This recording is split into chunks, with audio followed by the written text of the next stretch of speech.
merci beaucoup. Vous m'entendez bien? Bien, bonjour à chacune et chacun de vous. Alors d'abord, vous avez vu, j'ai laissé tourner un diaporama, ce que j'appelle un diaporama d'accueil. C'est pour vous accueillir, vous permettre de rentrer tranquillement dans le sujet que je vais aborder. Donc vous avez peut-être vu à travers les différents diapos, il y avait en gros trois grandes idées qui apparaissaient. D'une part, le fait qu'il y avait un lien très fort entre l'école et les choix politiques qui peuvent être faits, un lien entre école et politique. Deuxièmement, le fait que, puisque le thème de la conférence, ce sera la démocratisation, de voir que la démocratisation de l'enseignement, c'est pas très bien réussi en France, on a une école qui est très inégalitaire. Et puis, troisième élément qu'on voit à travers la citation du ministre du Front populaire, Jean Zay, c'est que il faut s'intéresser, se préoccuper de cette question d'exclusion et que fait-on par rapport à des personnes exclues. Donc voilà, c'est un certain nombre de questions que je vais aborder tout au long de cette soirée. Alors, je change de diaporama.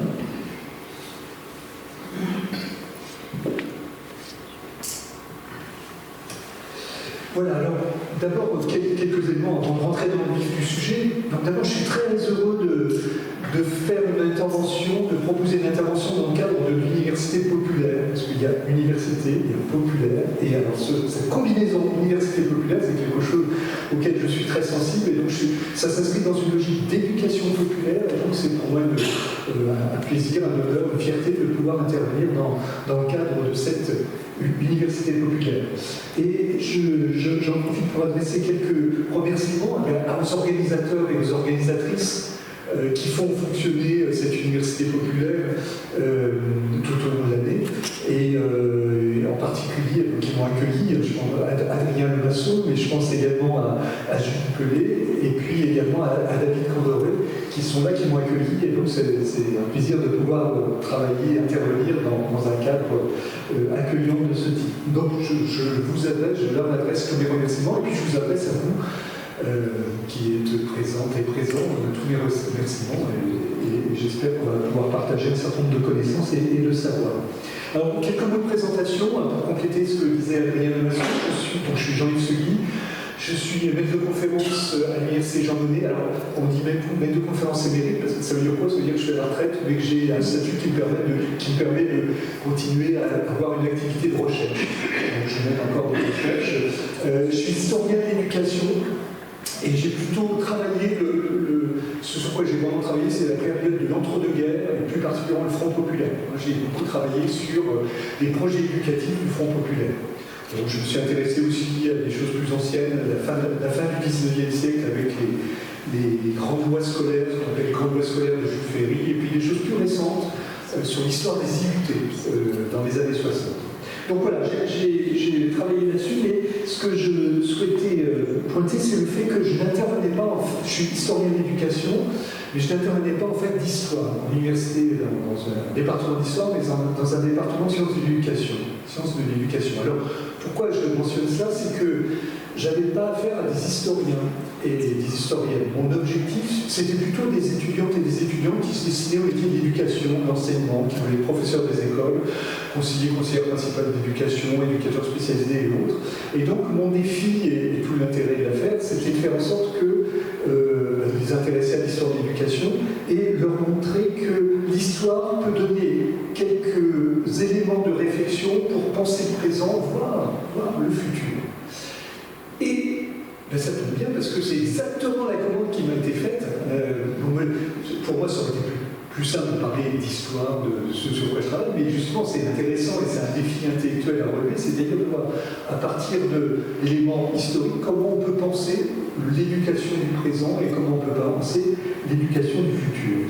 Et c'est un peu dans ce cadre-là aussi que j'ai publié l'année dernière une bande dessinée, alors c'est pas moi qui ai fait les dessins, c'est une dessinatrice qui s'appelle Eva Rollin, qui s'appelle Incroyable histoire de l'éducation, et qui avait justement pour objectif de de partager avec le plus grand nombre un certain nombre de connaissances sur l'histoire de l'éducation, l'histoire de l'école, comment l'école s'est construite, comment elle a évolué, quelles ont été les difficultés qu'elle peut rencontrer, et on s'aperçoit qu'il y a un certain nombre de difficultés que peut rencontrer l'école à l'heure actuelle, donc on en retrouve un certain nombre dans le passé.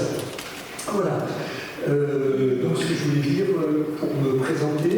Et puis donc j'en arrive à la présentation de ce soir. Donc le titre un peu long, démocratiser l'enseignement, un enjeu essentiel pour l'école du futur, histoire, présent et futur d'une idée de politique et de pratique. Qu'est-ce que j'ai? Alors, je ne vais pas parler de tout ce qui concerne l'éducation, parce que là, il faut que vous prévoyiez la nuit, voire la journée de demain et un certain nombre de temps. Je ne vais pas vous proposer ça, donc je me suis centré sur une question qui, à elle-même, aussi, on pourrait aussi passer la nuit et tout ça, c'est la question de la démocratisation de l'enseignement. La démocratisation de l'éducation, je définirai ce dont il s'agit.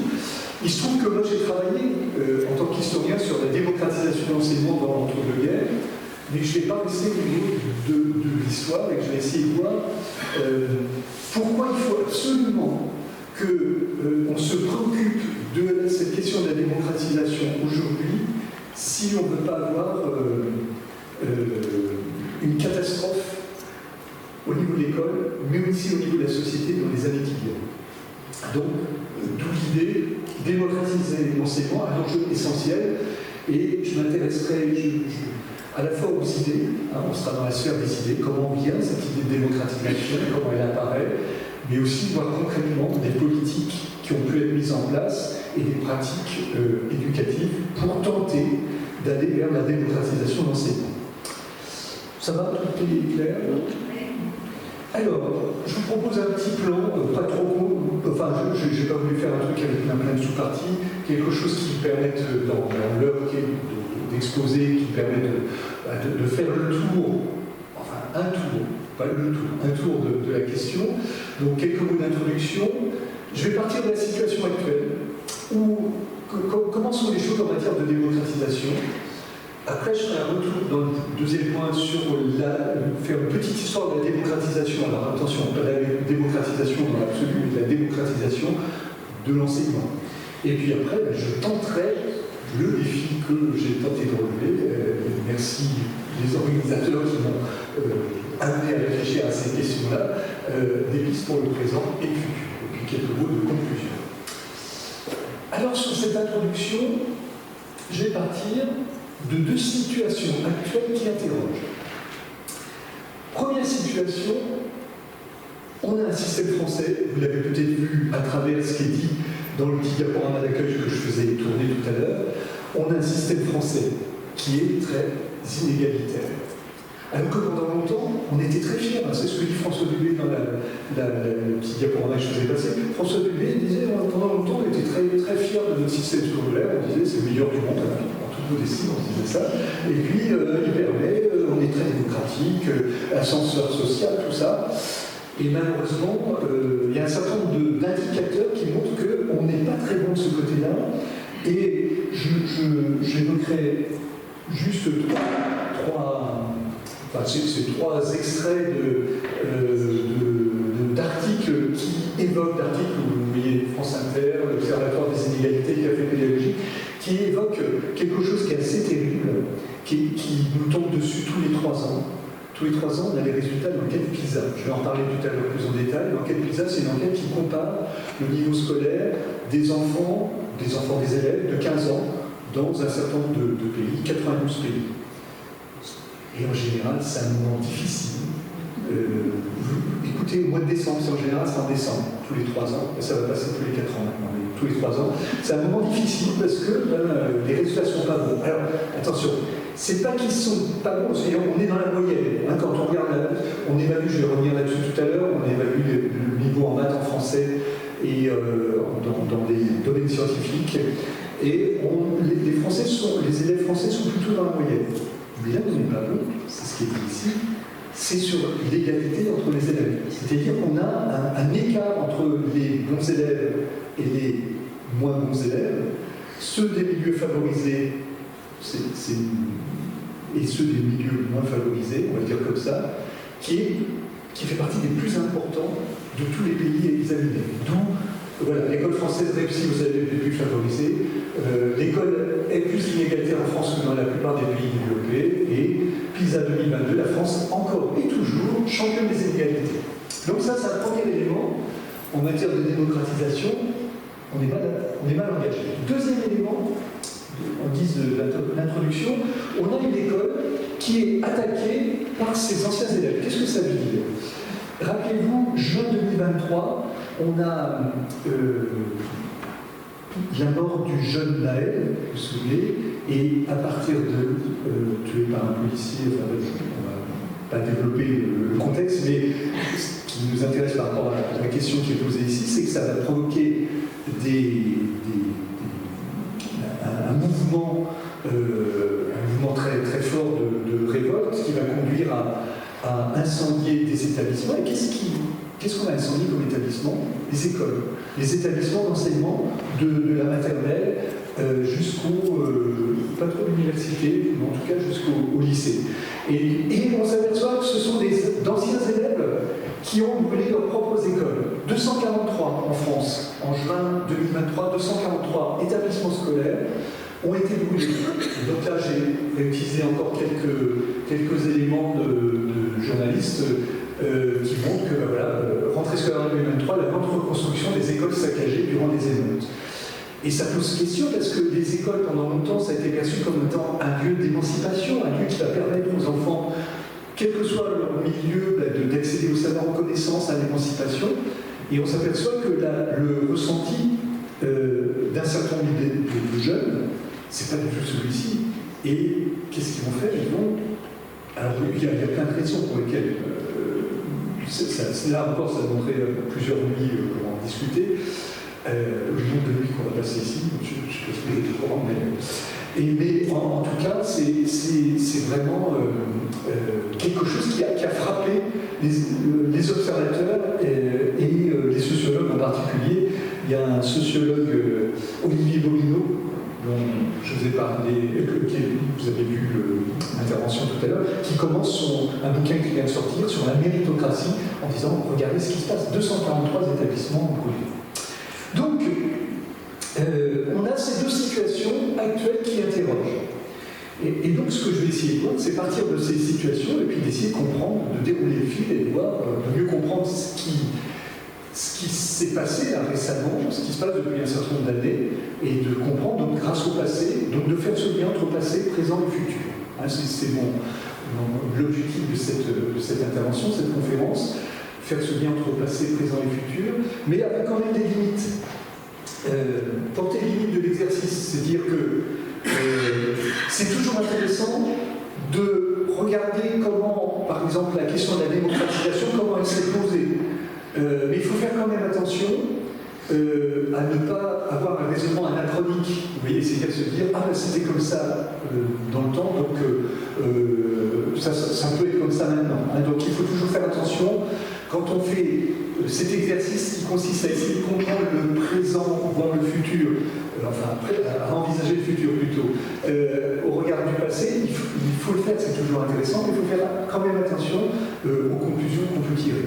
Et puis une dernière chose que je vais dire par rapport aux limites, c'est que je ne vais surtout pas être un donneur de leçons en disant il suffit de faire ça, il faut faire ça. A fortiori, si parmi nous il y a des enseignants, des anciens enseignants, je ne me permettrai jamais de dire voilà, il suffit de faire ça. C'est plutôt l'idée, c'est réfléchissons et voyons voir, réfléchissons ensemble et voyons voir comment on pourrait faire évoluer les choses. Voilà, c'était mon propos d'introduction et maintenant on va attaquer sur la situation actuelle. Alors je vais revenir sur des points que je viens d'aborder. Premier point, je vais revenir un petit peu plus en détail sur cette école inégalitaire des données de PISA. Ensuite, je vais laisser aller, mais ça va être très rapide parce qu'il n'y a rien de plus, comment dire, je cherche un mot qui soit doux, ennuyeux que les longs développements sur les définitions. J'essayais d'éviter ça avec mes étudiants, mais plutôt d'apporter quelques éléments concrets. Donc là, sur la démocratisation quantitative et qualitative, et puis un terme que je n'ai pas encore utilisé, qui est le terme ségrégation. Et puis, j'en aborderai, toujours dans cette question de la situation actuelle, j'aborderai une question qui est vraiment d'actualité, la question du collège unique. On a un collège à l'heure actuelle qui fonctionne et qui, depuis qu'il existe, figurez-vous qu'il existe depuis 50 ans, le collège unique, loi de 1975.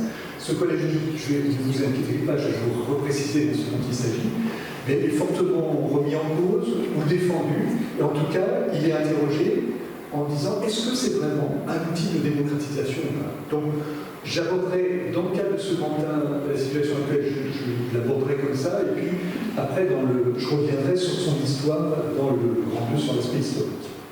Premier point, une école inégalitaire, les données de PISA. Alors PISA, qu'est-ce que c'est PISA? Ça veut dire Programme international pour le suivi des acquis. Alors, c'est un programme qui est mis en œuvre, comme je le disais tout à l'heure, tous les 3 ans. Donc, tous les 3 ans, on a une évaluation du niveau des élèves. Alors, de quel niveau? Il y a 3 caractéristiques. Premièrement, on aborde des compétences en principe sans lien direct avec les programmes scolaires nationaux. Parce que si on faisait des tests en lien avec les programmes nationaux, comme on sait qu'en Angleterre, on n'a pas forcément le même programme qu'en Chine, ou en France, on aurait des décalages. Donc il y a l'idée d'essayer d'appréhender des compétences qui dépassent, je ne dis pas que ça marche totalement, mais qui dépassent le cadre des programmes scolaires nationaux. Deuxième élément, on a un échantillon qui n'est pas fondé sur le niveau scolaire, mais sur l'âge des élèves. C'est-à-dire que ce sont des élèves de 15 ans.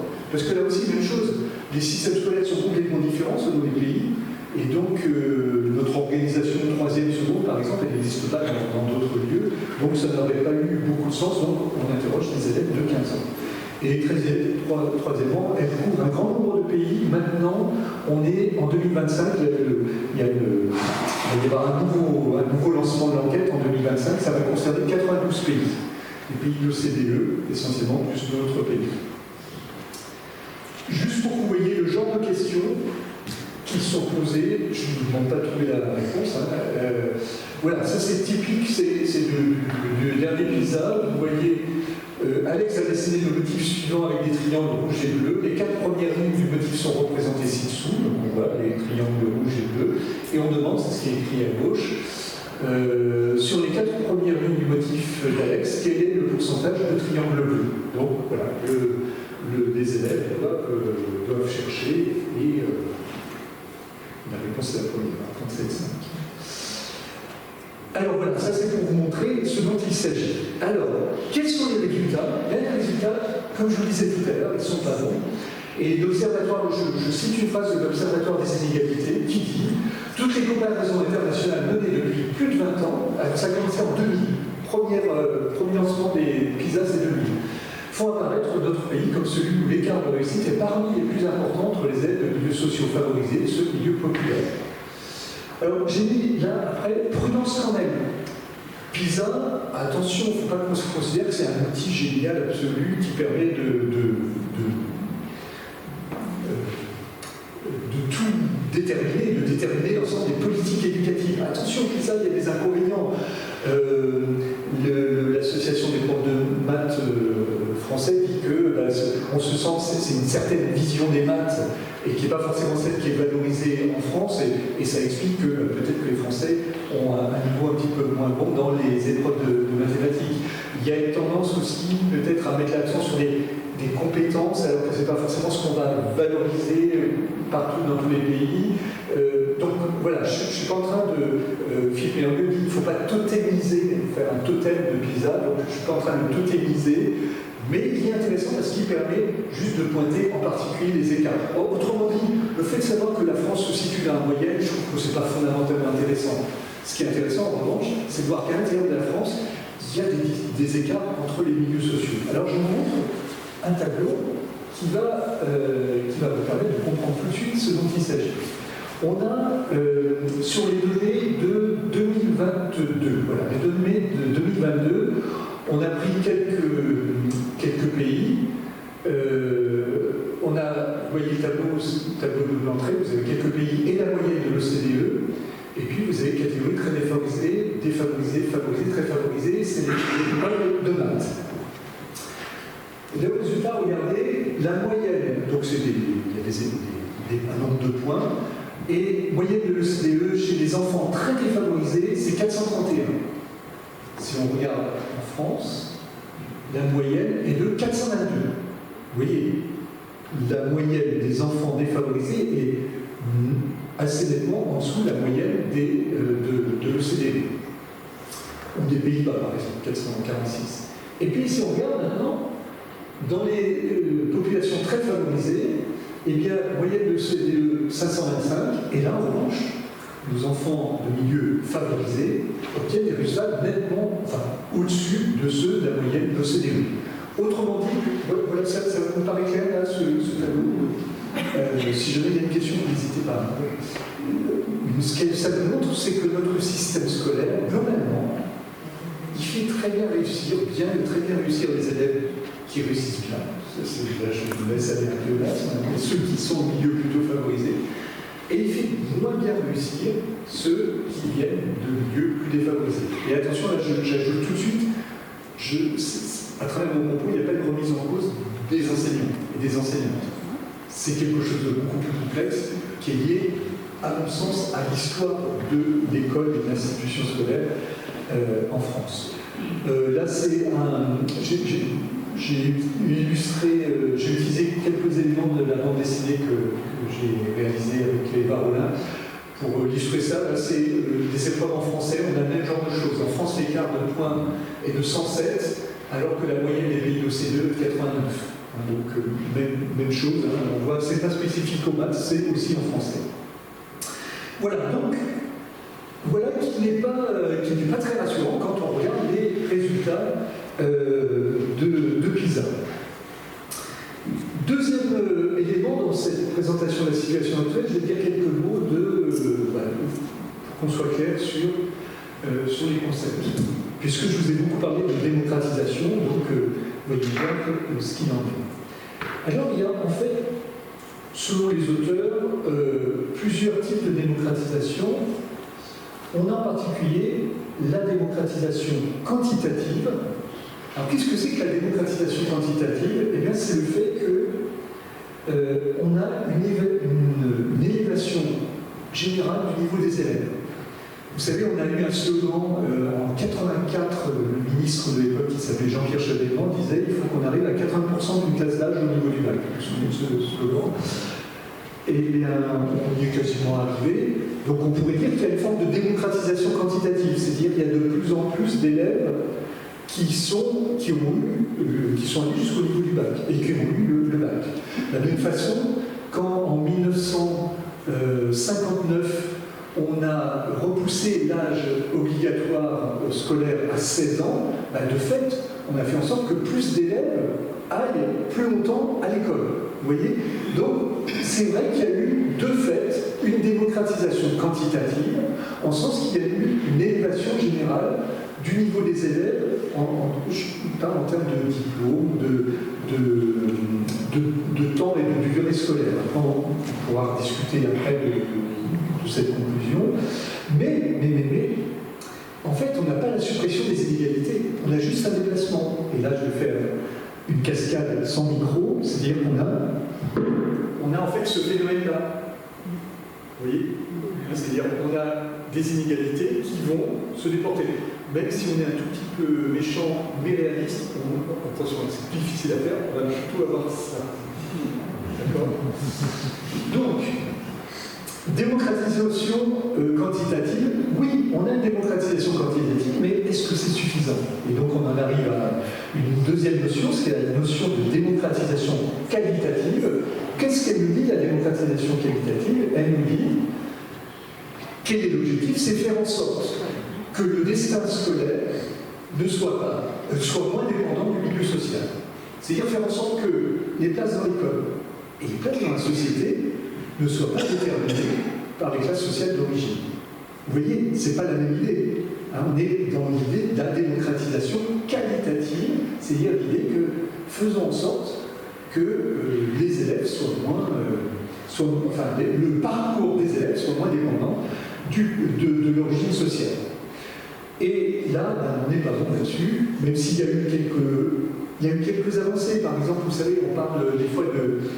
Ça suscite un débat, hein, mais je vous signale, on parle par exemple de discrimination positive. Vous savez, on a fait en sorte, par exemple, qu'il y ait des élèves de quartiers populaires qui puissent aller à Sciences Po Paris. L'expérience a l'air de pas mal fonctionner, hein, c'est-à-dire qu'il y a des élèves effectivement qui réussissent bien, mais c'est très limité. C'est-à-dire, il ne faudrait pas, je dirais ça tout à l'heure, il ne faudrait pas qu'on se dise, parce qu'il y a quelques expériences qui marchent bien, que le monde scolaire est devenu beaucoup plus démocratique sur le plan de la démocratisation qualitative. Alors, donc, il y a des avancées diverses sur le quantitatif et le qualitatif, mais il y a un frein. Il y a un frein considérable qui est celui de la ségrégation. Ségrégation, et qui est liée à la démocratisation. La ségrégation, c'est à la fois cause de la non-démocratisation et une conséquence. C'est-à-dire que la ségrégation, c'est le fait qu'on a de plus en plus, on a depuis longtemps, et sans doute de plus en plus, de ce qu'on appelle des ghettos scolaires. C'est-à-dire des enfants qui se retrouvent de mêmes milieux sociaux et on ne se mélange pas trop. Et donc ce ghetto, ces ghettos, c'est peut-être fort comme mot ghetto, hein, c'est utilisé par certains sociologues, François Dubé par exemple, ben ça ne facilite pas la démocratisation, parce qu'il y a un certain nombre de travaux, j'en reparlerai tout à l'heure, qui montrent que c'est la diversité qui permet aussi la progression de tout le monde. Et puis c'est aussi une conséquence, c'est-à-dire qu'à partir du moment où il y a non-démocratisation, ça renforce le phénomène de ghettoisation et de ségrégation. Donc, j'en suis toujours à ce constat à la situation actuelle. On a une situation à laquelle on a une démocratisation quantitative qui s'est sans doute faite. On a une démocratisation qualitative qui est plus que mesurée, voire quasiment inexistante. Et puis, on a une situation dans laquelle on a peut-être bien un renforcement de la ségrégation. Et j'en arrive au troisième point de mon grand A, la situation actuelle, le collège unique, outil de démocratisation. Alors je rappelle, qu'est-ce que c'est que le petit rappel, le collège unique? Le collège unique, donc il a été créé en 1960.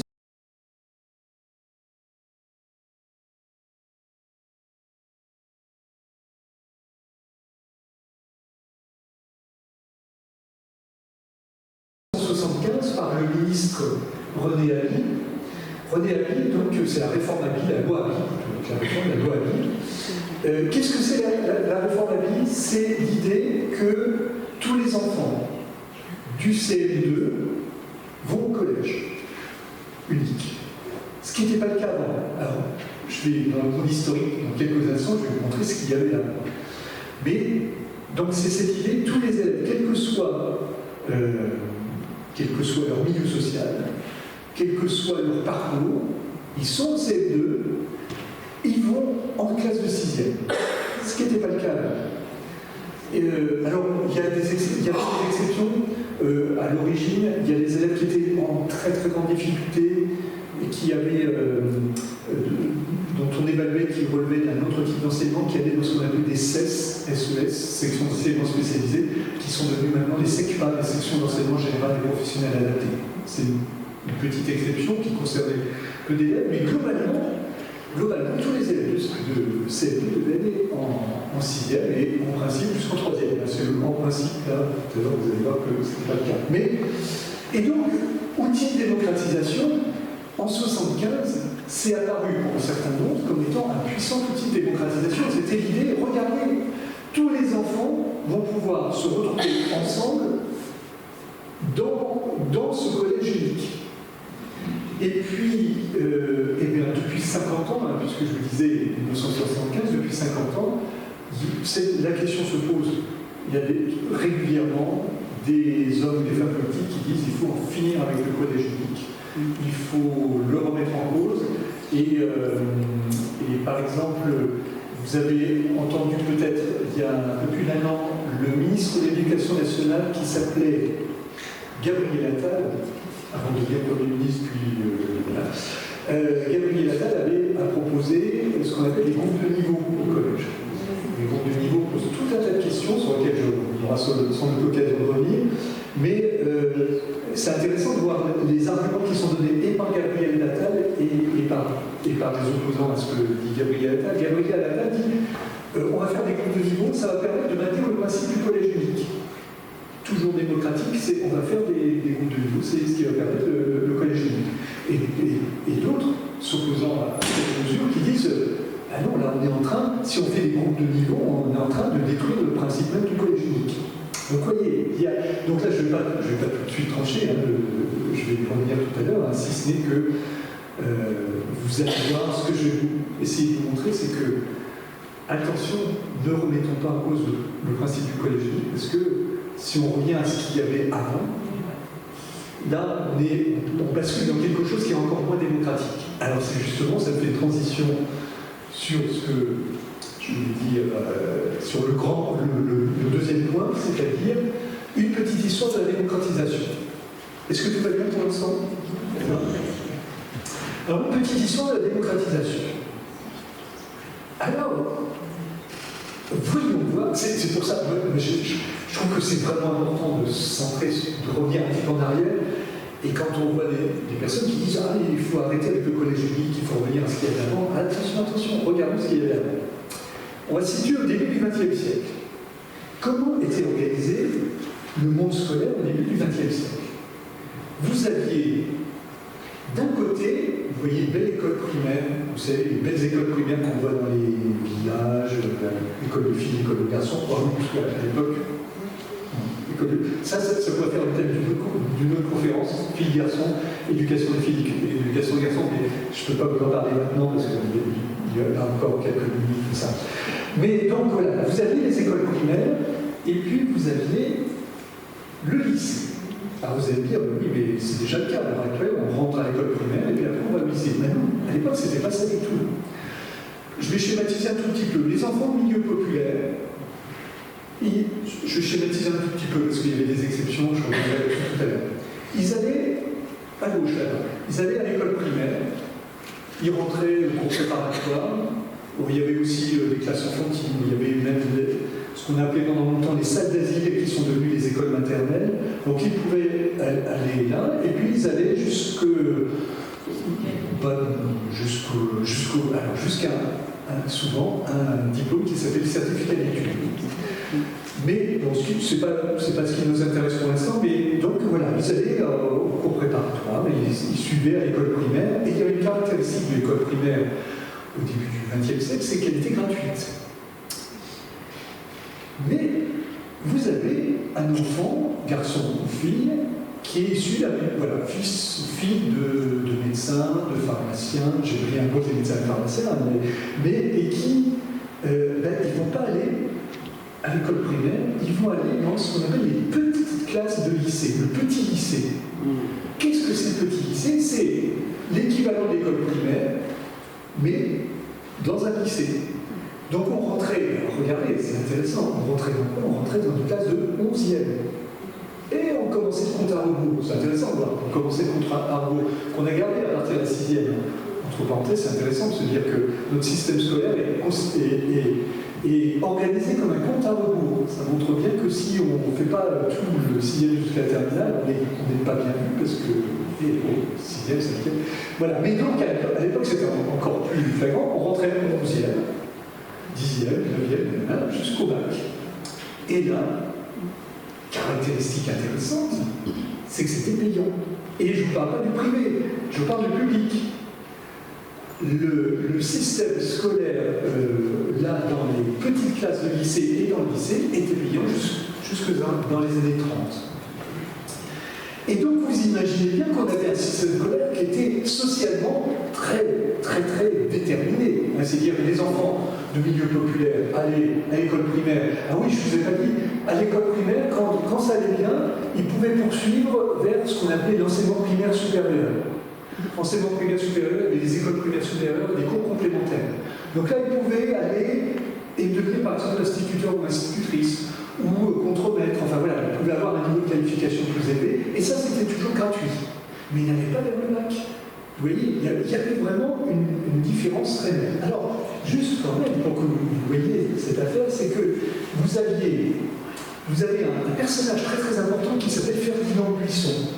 Ferdinand Buisson, c'est un personnage qui a été le directeur de l'enseignement primaire de Jules Ferry. Jules Ferry, vous savez, le ministre de l'instruction publique de la fin du XIXe siècle, qui a créé l'école gratuite et l'enseignement laïque et obligatoire. Enfin, c'est pas que lui, mais c'est plus compliqué, mais je fais un peu simple. Et donc, c'est son directeur de l'enseignement primaire, donc très proche de Jules Ferry, mais aussi c'est le futur fondateur de la Ligue des droits de l'homme, cofondateur de la Ligue des droits de l'homme, et aussi des représentants de la Ligue de l'enseignement aussi. Et lui, il regarde, il n'est pas d'accord avec ce système. C'est-à-dire ce système où vous avez les enfants du peuple qui vont à l'école primaire, les enfants de la bourgeoisie qui vont au lycée, et il y avait quand même une possibilité pour quelques élèves du primaire, du milieu populaire, d'aller au lycée. Vous savez ce que c'était? On passait un concours, ils passaient un concours qu'on appelait le concours des bourses.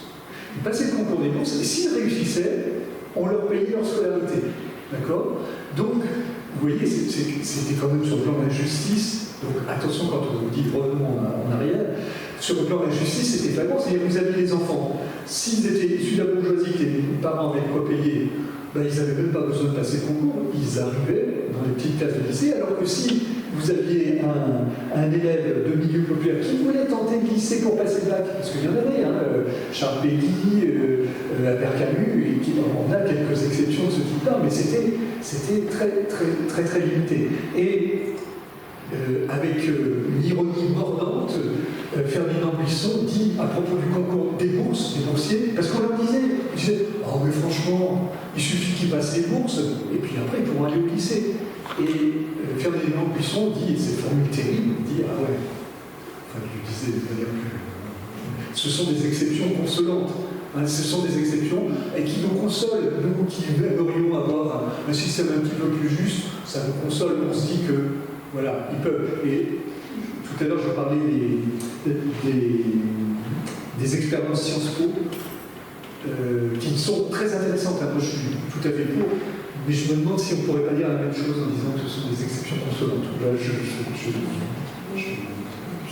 me souviens. Alors, donc, et puis arrive la Première Guerre mondiale. 1914-1918, et en 1917, il y a un groupe de soldats, d'officiers, qui se retrouvent le soir. Ils ont combattu dans les tranchées, de temps en temps, ils se retrouvent au quartier général de Compiègne, je vous passe les détails, et qu'est-ce qu'ils font? Ils se retrouvent, ce sont des enseignants de lycée ou d'université, pareil, avant la guerre, ils étaient enseignants de lycée ou d'université, et qu'est-ce qu'ils font? Ils se retrouvent et ils refont le monde. Et ces personnes, ils vont se regrouper sous l'intitulé « Les compagnons de l'université nouvelle ». Alors, parce qu'ils ne peuvent pas donner leur nom, parce qu'ils sont soldats, et ils vont écrire des choses, ils refont le monde, et en particulier, ils disent qu'il faut arrêter avec ce système partagé en deux systèmes totalement disjoints, et donc il faut qu'on arrive à faire une école unique. Ils ne parlent pas de collège unique, ils parlent d'école unique.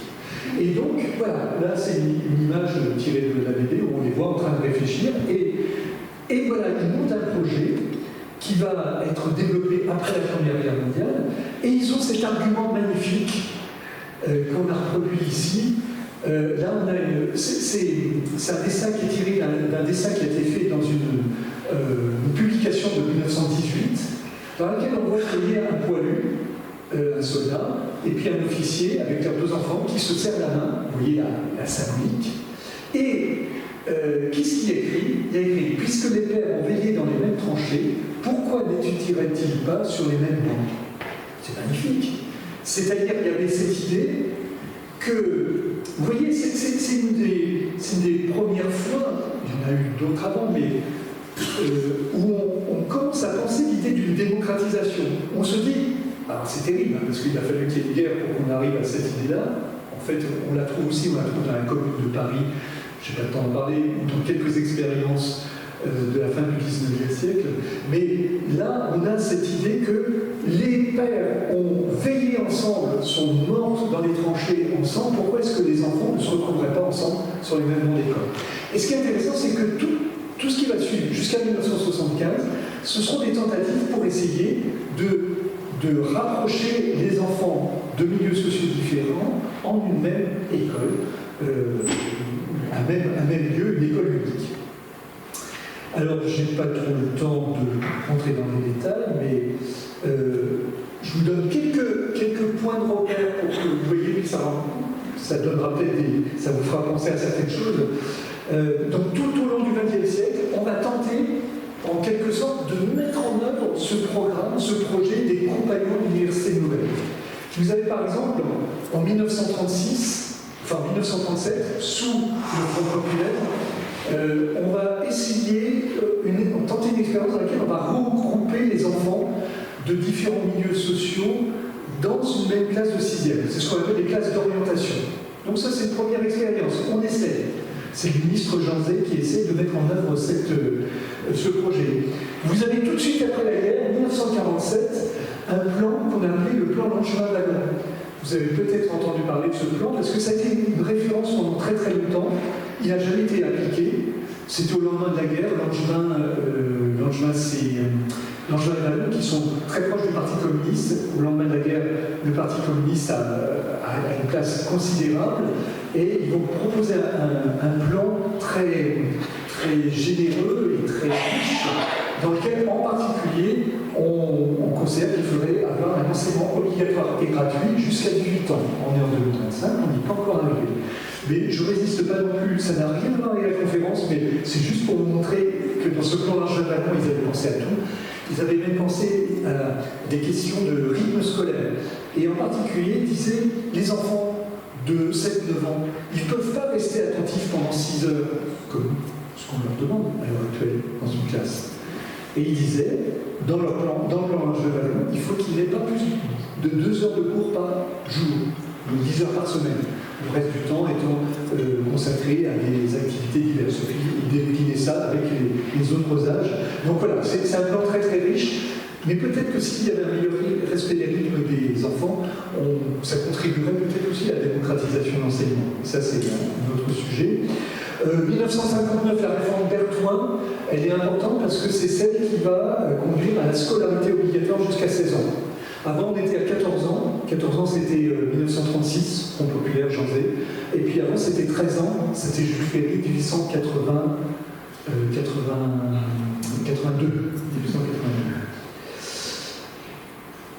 Après, la réforme Fouché-Capel, 1963, c'est création des CES, des collèges d'enseignement secondaire.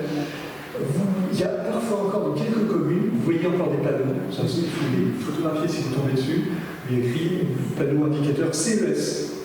Il faut les photographier parce que ça fait 50 ans qu'il n'y a plus, ça n'existe plus les CES, ils sont disparus en 1975.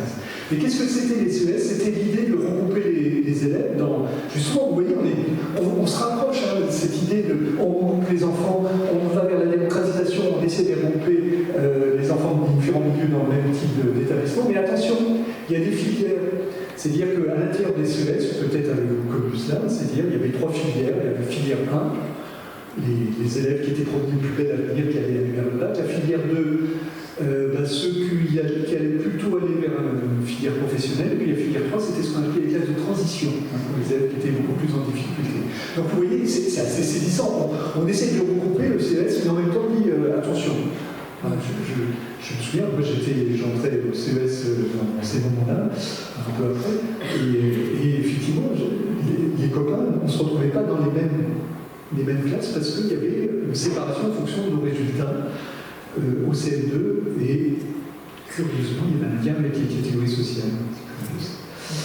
Et puis on en arrive à la réforme APIC 75 dont je vous ai déjà parlé. Donc là on supprime les filières qui étaient à l'intérieur du collège et on crée ce collège unique dans lequel, comme je vous le disais tout à l'heure, après le CM2 on doit aller, tous les élèves doivent aller en classe de 6e. Alors j'ai mis enfin unique vraiment parce que depuis 50 ans, il y a eu plein de tentatives de détournement de ce principe du collège unique. Je ne dis pas que c'est simple, je ne dis pas qu'il suffit de claquer, je vais juste vous montrer tout à l'heure, de claquer des doigts et que tout se passera bien pour qu'on ait une démocratisation. Mais c'est vrai, moi j'ai travaillé en collège il y a un certain nombre d'années, et je me souviens de l'époque où, à la fin de la 5e, on demandait à certains élèves, les élèves les plus en difficulté, de choisir un CAP, dans ce qu'on appelait le 4e préparatoire. Vous voyez, le petit gamin de 14 ans lui disait « Alors, tu préférerais faire du fraisage ou du tournage ?» Bon, c'était un petit peu plus gros. Enfin, on accompagnait ça un petit peu. Moi, j'ai vu, je vous promets, j'ai pu faire ça. Je l'avais vu. Et donc, c'était ahurissant. On demandait aux élèves qui étaient les plus en difficulté de faire tout de suite le choix d'un métier pour toujours. Alors, c'est jamais pour toujours, mais quand même. Et puis, dernier élément de point de repère, les réformes Savary entre 81 et 84. Donc, on a l'arrivée de la gauche au pouvoir en 81 avec François Mitterrand, Premier ministre, et Pierre Mauroy, François Mitterrand, président de la République, et Pierre Mauroy, Premier ministre. Et c'est le moment où Savary va tenter d'unifier le public et le privé. Ça ne va pas marcher parce qu'il y a eu cette énorme manifestation d'opposition à cette tentative d'unification, mais dans l'idée d'unification publique-privée, il y avait bien cette idée de faire en sorte que on dépasse les différences sociales, parce qu'il y a de fait, et je reviendrai peut-être là-dessus, il y a de fait une répartition sociale qui est encore en train de se renforcer à l'heure actuelle entre le public et le privé. Et puis, il crée des ZEP, zones d'éducation prioritaire. C'est intéressant ça, les ZEP. Parce que, alors après, on peut faire le bilan et ne pas être d'accord avec ça, mais c'est intéressant. Parce que ce que c'est les ZEP, c'est dire il y a des zones dans lesquelles il y a des enfants qui sont plus en difficulté socialement et scolairement. Et bien, qu'est-ce qu'on va faire? On va mettre plus de moyens dans ces établissements, on va les regrouper, on va mettre plus de moyens, donc plus de profs, plus de moyens financiers et autres. C'était la formule que je ne trouve pas très élégante, mais je vous l'ai dit parce que c'est celle qu'on donnait, c'était donner plus à ceux qui ont moins. Je ne trouve pas ça joli, mais je vous dis, c'était comme ça que ça permet bien voir l'idée, donner plus à ceux qui ont moins. Voilà ce qu'il en était de ma petite histoire. Alors j'aurais pu passer encore plus longtemps, mais voilà. Alors j'en arrive aux pistes pour le présent et le futur. Alors, je vais vous parler de réformes institutionnelles qui sont nécessaires, c'est-à-dire il faut faire des réformes pour changer, pour faire en sorte qu'on ait plus de démocratisation, mais ce n'est pas suffisant. Et il y a deux choses qu'il faut obtenir en même temps, mais on s'en doute encore beaucoup plus. Il faut envisager des transformations structurelles, c'est des structures, l'organisation, créer un collège unique, c'est une transformation structurelle, mais il faut aussi transformer la manière de concevoir l'action éducative. Alors, je vais vous montrer un petit exemple qui montre que si on fait une réforme structurelle et qu'on ne l'accompagne pas d'une réflexion sur l'accompagnement des acteurs, la formation, on passe à côté de quelque chose. Je vais vous montrer quelque chose qui est assez étonnant. C'est une étude qui a été faite par l'historien Antoine Pro. Antoine Pro qui a fait une étude dans les années 60. Antoine Pro, c'est un grand historien de l'éducation. Et vous voyez Antoine Pro, et qui a écrit un bouquin qui s'appelle « L'enseignement s'est-il démocratisé ?» point d'interrogation. Je crois qu'on pourrait répondre en un seul mot, non. Parce qu'effectivement, il montre. C'est une démonstration qui est belle. On a rarement des démonstrations comme ça en histoire. La démocratisation a progressé après la guerre sans qu'on s'en rende compte, tant qu'elle n'avait pas été affichée comme un objectif. Son officialisation lui a donné un coup d'arrêt. Vous allez voir pourquoi. Et attention, quand je vais dire ça, c'est pas pour dire qu'il ne faut pas se donner comme objectif la démocratisation. Mais il fait la remarque. Il dit, après la Deuxième Guerre mondiale, on ne dit pas qu'il faut démocratiser l'enseignement, il se démocratise. Et à partir du moment où on dit, allez maintenant, on démocratise, ça descend. Alors on va voir pourquoi ça va faire. Après la Deuxième Guerre mondiale, on n'a pas un système unifié. Vous l'avez compris, ce n'est pas tout à fait ce qu'il y avait au début du XXe siècle, mais ce n'est pas loin. On a des lycées qui vont de la 6e à la terminale, et puis on a parallèlement ce qu'on appelle les cours complémentaires qui vont jusqu'à l'équivalent de la 3e. Et donc vous voyez, c'est vraiment parallèle. Vous avez vos élèves qui vont au lycée. Alors on n'a plus les petites classes de lycée dont je vous ai parlé. On est après 45, les petites classes de lycée. ont disparu. Mais donc vous avez lycée la 6e à la terminale, il n'y avait pas de CES, il n'y avait pas de collège, on allait au lycée la 6e à la terminale. Et puis parallèlement, souvent dans les milieux ruraux, on avait les cours complémentaires qui allaient jusqu'à l'équivalent de la 3e, et là vous aviez encore de petites exceptions constantes, mais là ils n'avaient pas passé un concours des bourses parce que le lycée public était gratuit. Certains pouvaient aller au lycée en seconde. Et ça marche. C'est-à-dire que Antoine Pro fait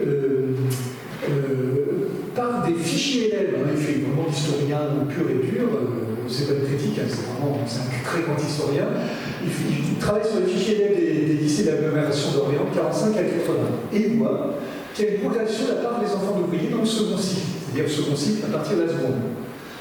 Qui augmente jusqu'au milieu des années 60. Il prend, je vous donne juste les chiffres, hein, c'est juste pour que vous voyez, dans 4 lycées d'Orléans, dans les classes de seconde, on passe de 8,7% d'enfants d'ouvriers en 47-49 à 21,5% en 62-64. Oui, ça progresse bien.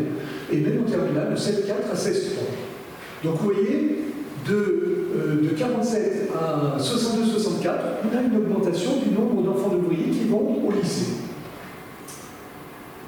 Et ensuite, diminution, c'est-à-dire que cette part des enfants d'ouvriers va baisser.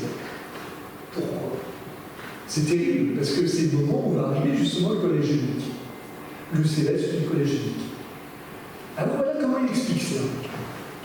Depuis la fin de la guerre, on a eu un développement des cours complémentaires. Les cours complémentaires, dans ces cours complémentaires, dans lesquels il y a des enfants plutôt populaires, dans lesquels on va plutôt trouver des enfants d'ouvriers, ruraux, paysans, les programmes sont identiques à celui des lycées de la 6e à la 3e. Et surtout, et regardez bien, les cours complémentaires sont installés dans des écoles primaires. Et avec des enseignantes et des enseignants du primaire. Et on a des instituteurs, des institutrices qui souvent n'avaient pas de bac, parce qu'à l'époque on n'avait pas besoin d'avoir le bac pour être instituteur, et qui enseignaient le français, l'histoire des maths, et qui connaissaient très très bien leurs élèves. Vous voyez? Et alors en cours complémentaire, on avait des milieux plus populaires, je vous laisse, je ne vais pas revenir là-dessus. Et donc les instituteurs et les institutrices connaissaient les enfants et leurs parents, et ils savaient les faire travailler. Et souvent, ils connaissaient leurs parents, ils les avaient souvent eus comme élèves. Et en plus, alors bon, ça n'a rien à voir, mais c'est juste, il a pointé ça, il y a des études qui ont été faites qui montraient que ces instituteurs et institutrices de cours complémentaires, ils étaient parfois un peu méprisés de leurs collègues du secondaire. Et ce qui se passe, c'est qu'avec la réforme du collège unique, on a des élèves qui vont... Les professeurs vont parfois, c'est ce qu'ils disent à l'époque, hein, je ne dis pas que c'est maintenant, hein, c'est à cette époque-là, les professeurs se mettent parfois contre les élèves pour que le niveau d'enseignement soit maintenu. C'est-à-dire que les profs qui sont en collège à ce moment-là, en CES ou en collège, ce sont les anciens profs de lycée, qui avaient des élèves qui avaient plus les codes du lycée et qui réussissaient bien, et là, ils se retrouvent avec des élèves qui, au collège, qui n'ont pas forcément les mêmes codes et ils ne vont pas avoir la même attitude que vous voyez l'instituteur ou l'institutrice qui pousse son élève. Vous voyez, c'est physique là comme conférence, voilà, qui pousse son élève, alors que là, c'est pas forcément le cas. Il a interrogé, hein, il a fait des interviews de professeurs et d'instituteurs, et il y avait cette idée que le bon professeur devait être sévère en empêchant de passer dans la classe supérieure. Et donc on a vraiment un renforcement de la philosophie pédagogique. Autrement dit, vous voyez, qu'est-ce que ça nous montre cela? Ça montre que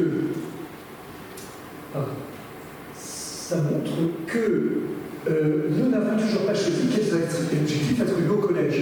C'est-à-dire que le collège tel qu'il est conçu à ce moment-là, dans les années 60-70, c'est un collège qui est calqué sur le lycée. Et comme il est calqué sur le lycée, on attend des élèves qui aient le niveau qu'ils avaient avant quand vous aviez des élèves qui passaient par une petite classe de lycée, qui allaient au lycée. Et à l'heure actuelle, le sociologue François Dubuc qui dit ça, on n'a toujours pas choisi. Est-ce que le collège, ça doit être un lieu dans lequel on va se mettre d'accord sur les savoirs que les savoirs, les connaissances, que les savoir-faire que doivent avoir les élèves, ou bien c'est uniquement l'antichambre du lycée. Et cette question n'a pas été tranchée. Et peut-être qu'une des questions liées à la démocratisation, c'est celle-ci. Quand je vous montre ça, c'est surtout pas pour remettre en cause le collège unique. Vous avez peut-être déjà un petit peu compris que je suis plutôt plus que favorable au collège unique. Mais c'est plutôt pour dire, si on fait une réforme de structure sans réfléchir aux acteurs que sont les élèves, les parents, les professeurs, on passe à côté de quelque chose. C'est ce que je vais vous montrer de manière encore plus précise dans quelques instants.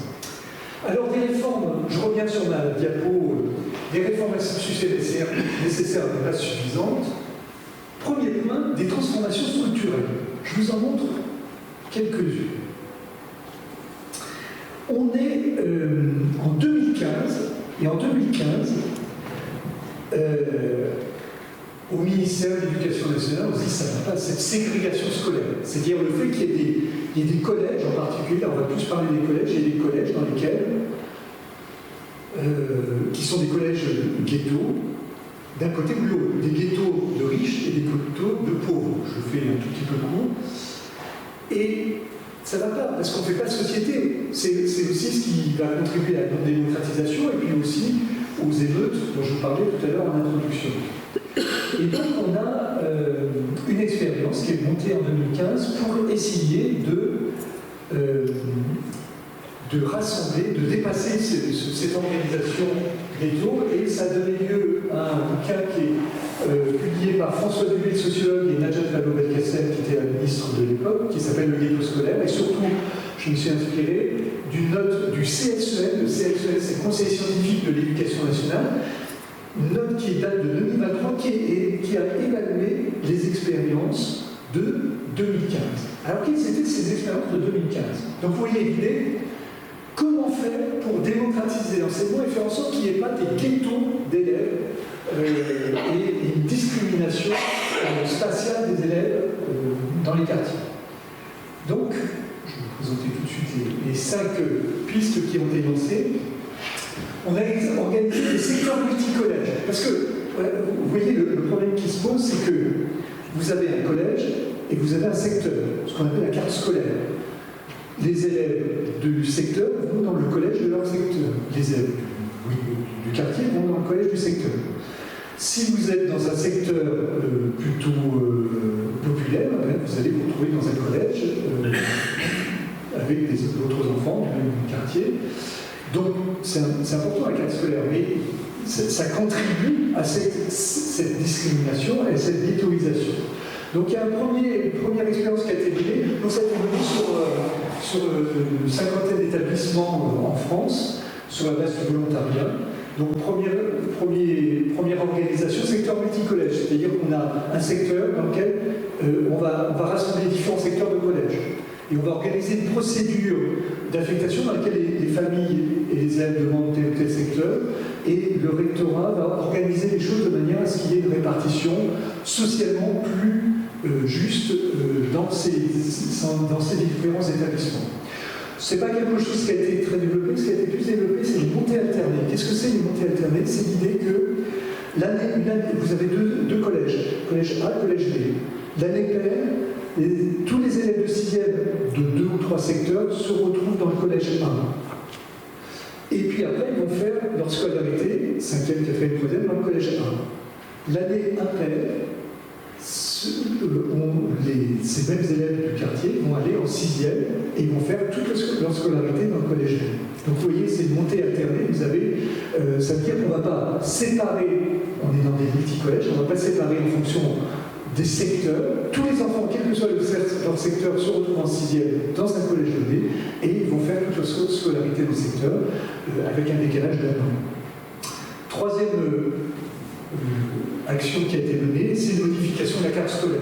C'est-à-dire on a fait en sorte qu'il y ait une répartition différente et faire en sorte que, par exemple, dans les collèges d'éducation prioritaire, eh bien, on puisse avoir des secteurs avec des élèves venant de milieux plus favorisés.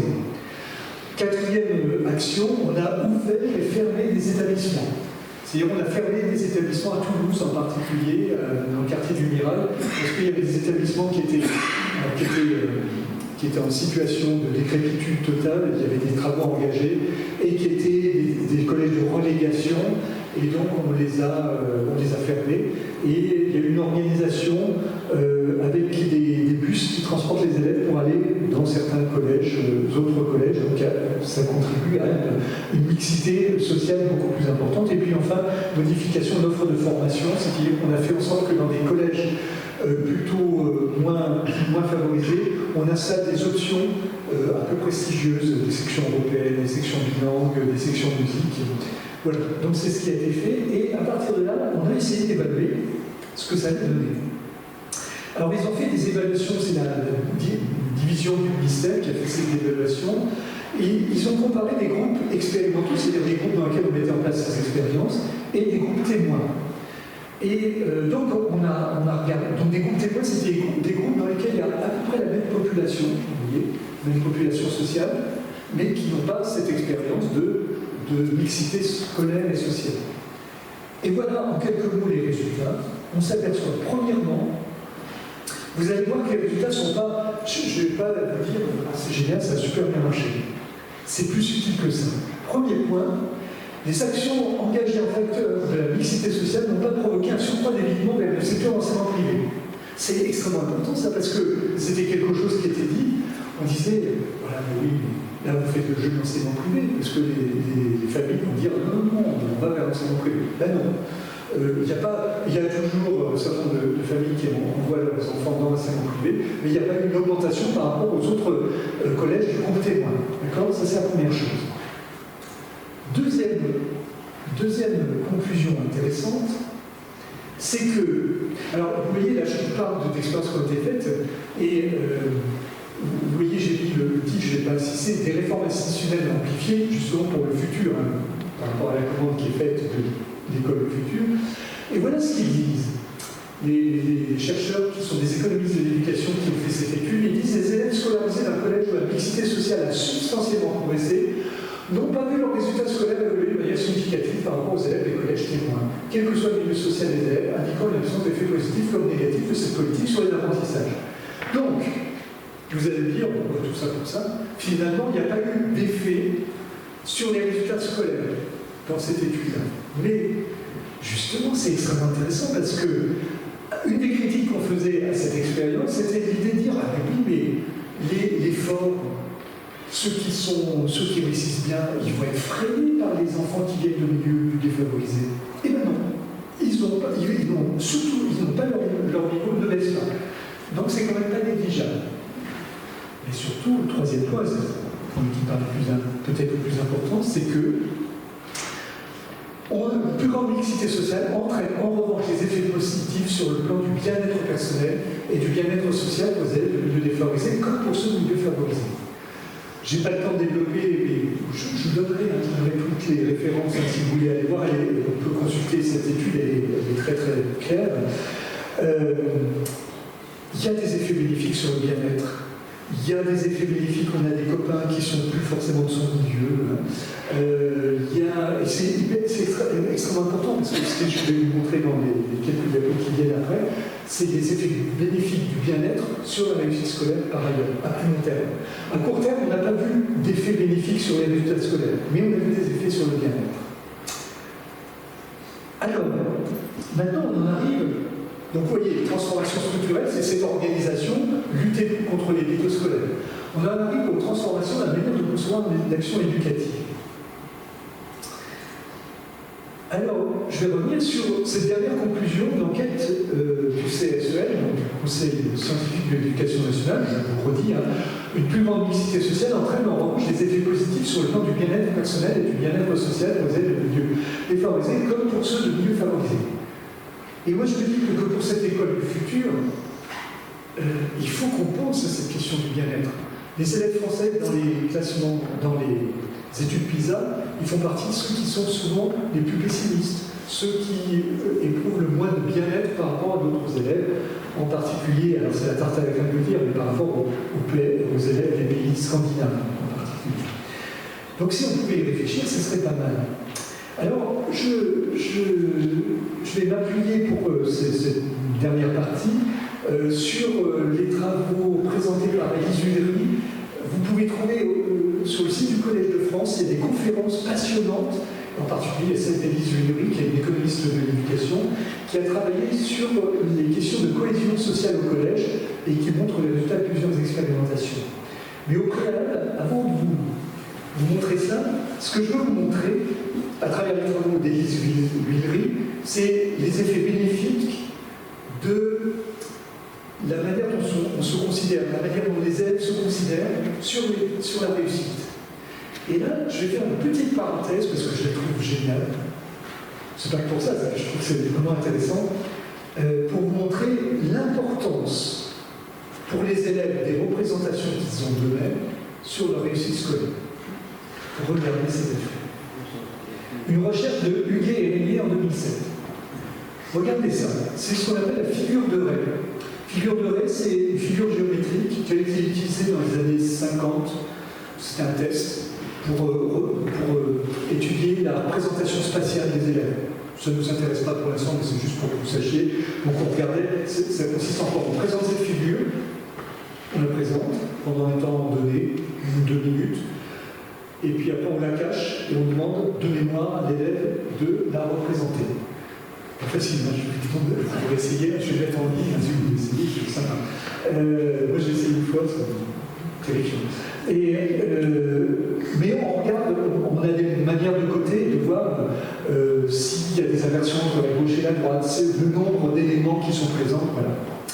Vous allez me dire, quel rapport avec le sujet? Alors, on est parti de cette école, figure de Rey, et on l'a.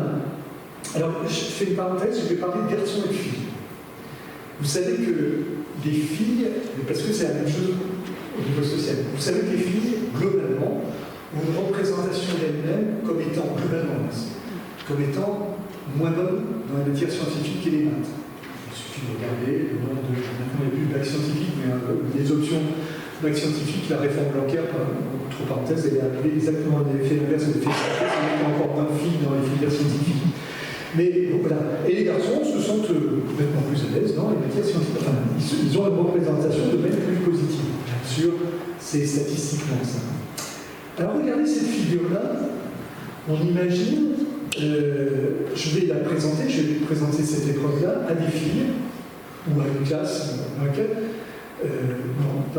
dans des classes dans lesquelles il y a des filles et des garçons. Mais dans une des classes, je vais dire, mes amis, je vais vous présenter une épreuve de géométrie. Et on fait passer l'épreuve dont je vous ai parlé, et on regarde les résultats. Et puis vous allez dans une autre classe, qui est la même. On a fait ça sur un grand nombre de classes, je sais que schématise. Et on leur dit, on va leur montrer exactement la même chose, mais on va leur dire quoi? On va leur dire, on va faire une épreuve de dessin. D'accord? L'épreuve est exactement la même. Exactement la même. Mais dans un groupe, on a dit c'est l'épreuve de dessin, dans l'autre groupe, on a dit c'est l'épreuve de géométrie. Et que trouve-t-on? C'est ahurissant. Si, donc vous avez en bleu, ce sont les filles, et en orange, les garçons. Si on leur dit que c'est une épreuve de géométrie, la performance, vous voyez, peu importe l'unité, c'est le nombre d'éléments qui ont été correctement reconnus, est nettement inférieur à celle des garçons. Si on leur dit que c'est des dessins, parce que les filles réussissent pas. Ça montre quoi? Ça montre, c'est génial de penser à ça. Ça montre quoi? Ça montre que, attention, quand on dit on n'est pas bon, attention, voyons les représentations qu'on a de nos propres compétences. À partir du moment où on dit aux filles, c'est une épreuve de maths, attention, maths, je suis pas bonne en maths, je vais pas y arriver. Et puis les chercheurs montrent qu'on mobilise une mémoire de travail, dans sa mémoire de travail qui permet de résoudre le problème, on va mobiliser des choses parasites sur le fait que je suis pas bon en maths, je suis pas bonne en maths. Alors que si on leur dit c'est du dessin, calme, on y va tranquillement, vous voyez. Donc tout ça, pourquoi je vous montre cette petite parenthèse, c'est pour vous montrer que, eh bien, il faut se préoccuper de la représentation qu'on a de soi. Il faut se préoccuper du bien-être personnel. Et ces éléments-là, si on ne s'en préoccupe pas, notre école du futur, on ne va pas arriver à démocratiser. Et je vais essayer d'aller un petit peu plus loin. Je reviens sur les travaux d'Élise Billoni, et je rassure, j'ai presque fini. Alors ça c'est étonnant, c'est une étude québécoise faite à Montréal en 2022. C'est une étude longitudinale. Qu'est-ce que c'est une étude longitudinale? On prend un groupe d'élèves à un moment donné et on les suit pendant 2 ans, 3 ans. Eux c'est jusqu'à... ils ont commencé à 7-8 ans et on les a suivis jusqu'à 39 ans. Vous imaginez? C'est génial. Alors après, c'est pas simple à mettre en place. Alors qu'est-ce qu'on fait dans cette étude? On a travaillé avec des garçons défavorisés, milieu défavorisés, de 7-9 ans, qui avaient des problèmes de comportement. Oui, ils ont commencé en 84. Voilà. On prend l'échantillon de 250 garçons, on en prend 69 à tirer au sort, dans lesquels on va proposer un traitement, dans lequel on va leur apprendre, on va faire un travail avec eux sur la maîtrise de l'impulsivité, sur l'analyse des situations de conflit. On a 181 dans un contrôle, c'est-à-dire eux, ils vont faire autre chose. On ne va pas leur laisser rien faire, mais ils vont faire autre chose qui n'a rien à voir. Et puis, on a 787 élèves qui n'ont pas de problème de comportement. Repérés à 7-8 ans. Et pendant 2 ans, donc, on va intervenir et faire des petits ateliers sur le contrôle de soi, sur développer des habiletés sociales. Donc, c'est essentiellement ce que je vous disais tout de suite, c'est apprendre à analyser des situations de conflit, à voir comment on peut sortir d'un conflit, à voir comment on peut apprendre à maîtriser son impulsivité. Donc on fait ça, vous voyez, pendant 2 ans, un certain nombre d'heures, et on regarde des données, qu'est-ce qu'on a eu comme données? On a eu les comportements et notes en classe entre 10 et 17 ans, et puis les données sociales, fiscales, judiciaires, d'emploi, revenus, aide sociale, criminalité et délit, entre 20 et 39 ans. Donc vous voyez, nos petits gamins, garçons-filles de 7-9 ans, 7-8 ans, on les a suivis jusqu'à 20-39 ans. Et bien, qu'est-ce qui s'est passé? On s'aperçoit que...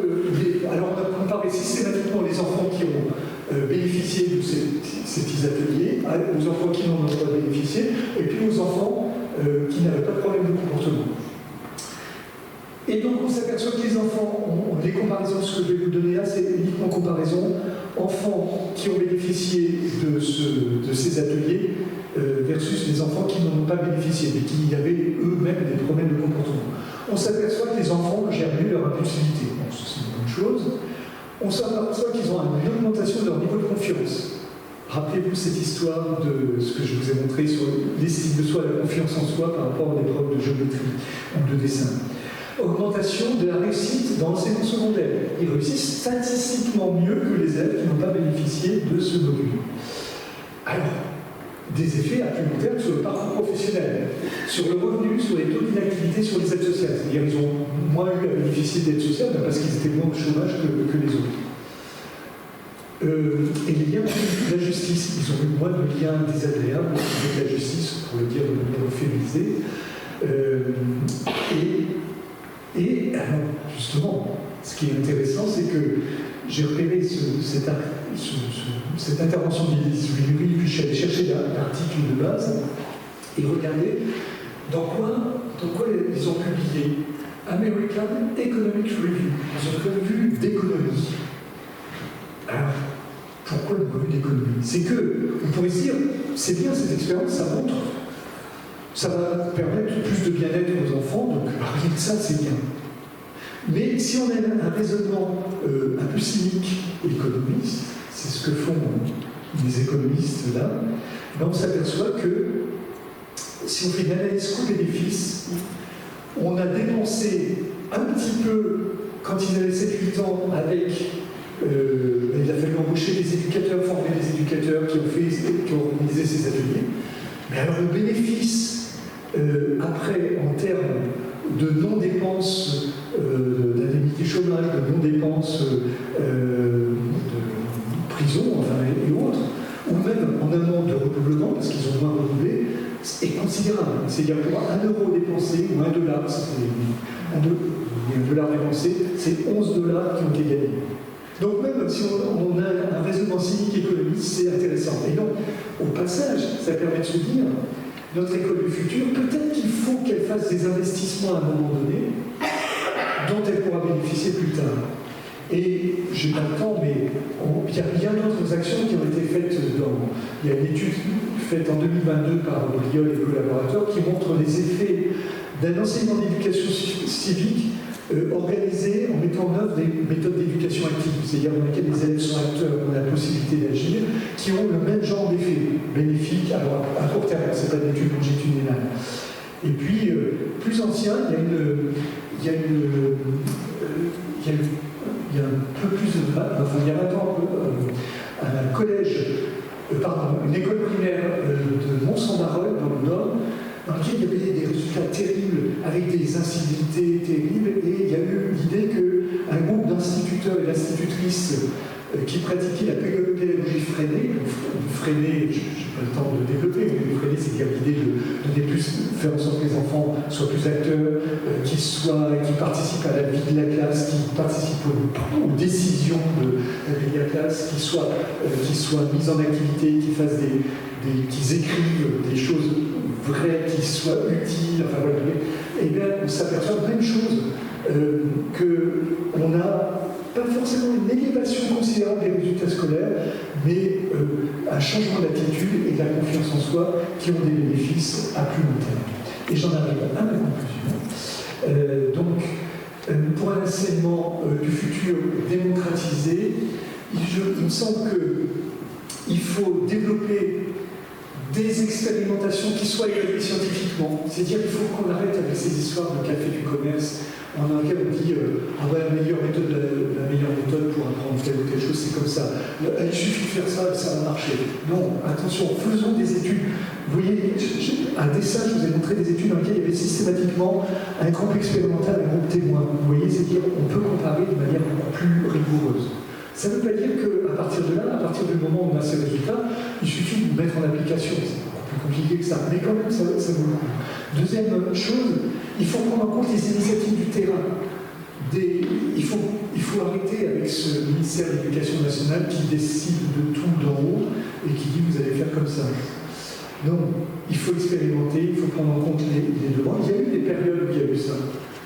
Front populaire, 1936-37, Jean Zay a tenté, mais malheureusement, 1939 la guerre, mais elle n'a pas pu aller bien loin, mais de faire participer le terrain, et puis il y a d'autres expériences de ce type.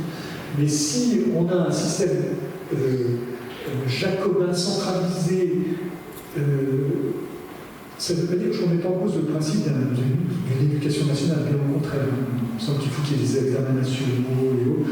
Mais en tout cas, faire en sorte que les initiatives pédagogiques puissent émerger localement. Si on ne le fait pas, on va passer à côté de notre école du futur démocratisée. Et enfin, ça sera ma conclusion, il faut des moyens pour assumer les ambitions des politiques éducatives. Je regardais, cet après-midi, je regardais les résultats des expériences qui ont été faites dans les collèges d'éducation prioritaire, on a réduit dans un certain nombre de cas la taille des classes. On passe à 11-12 élèves. Il n'y a pas photo, les résultats les premiers résultats qu'on a, parce que c'est une expérience assez récente, sont très bons. De la même façon, on n'a pas bien évalué, mais en 2014, on a mis en place des dispositifs dans lesquels il y avait 2 mètres par classe. Là aussi, les premières évaluations, malheureusement, ça a été validé par le ministre Blanquer quand il est arrivé au pouvoir, et on n'a pas vu la suite, mais apparemment, les premiers résultats montraient que ça avait eu des résultats positifs, et sans doute beaucoup plus positifs que l'histoire des groupes de niveau. Donc voilà, si on donne les moyens, je ne dis pas que c'est ça, surtout qu'on parle beaucoup de moyens de budget actuel, mais en tout cas, si on va avoir une école qui rentre dans une logique de démocratisation quantitative et surtout qualitative, et bien, il faut donner les moyens et donner l'occasion de réfléchir ensemble. Merci à vous.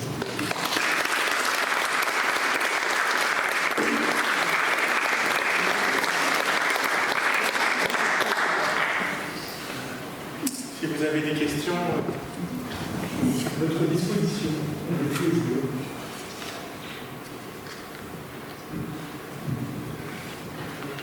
vais commencer, je vais parler de structuration, de réponse structurelle.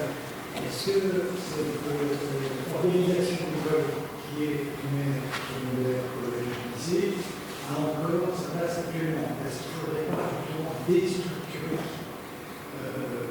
ces écoles? C'est-à-dire que les apprentissages, maintenant, on sait que l'enfant a des apprentissages à niveau de 3, 5 ans, de 5, des maths, de 7 à 9 ans, etc.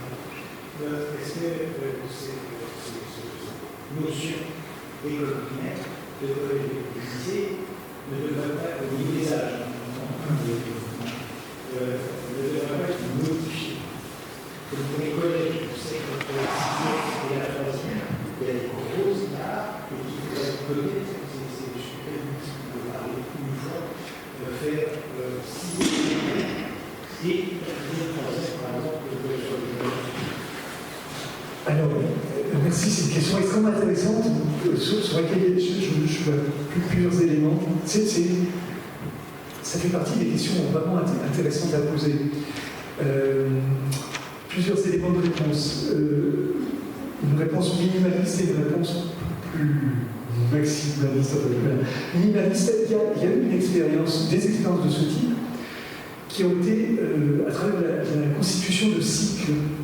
Il y avait l'idée, alors il y avait des expériences qui ont été mises en place il y a longtemps, de 30-40 ans, dans des écoles et collèges expérimentaux à la Villeneuve de Grenoble, dans laquelle on mettait en place ces cycles, et puis, comme toujours, c'est la difficulté, c'est de passer l'expérimentation à la généralisation. Alors qu'est-ce que c'était ces cycles? C'était l'idée que on perdait un petit peu l'idée de la seule référence à l'année, mais on rentrait dans un cycle, c'est-à-dire, par exemple, on avait le cycle 2, c'était grande section maternelle, CP, CE1.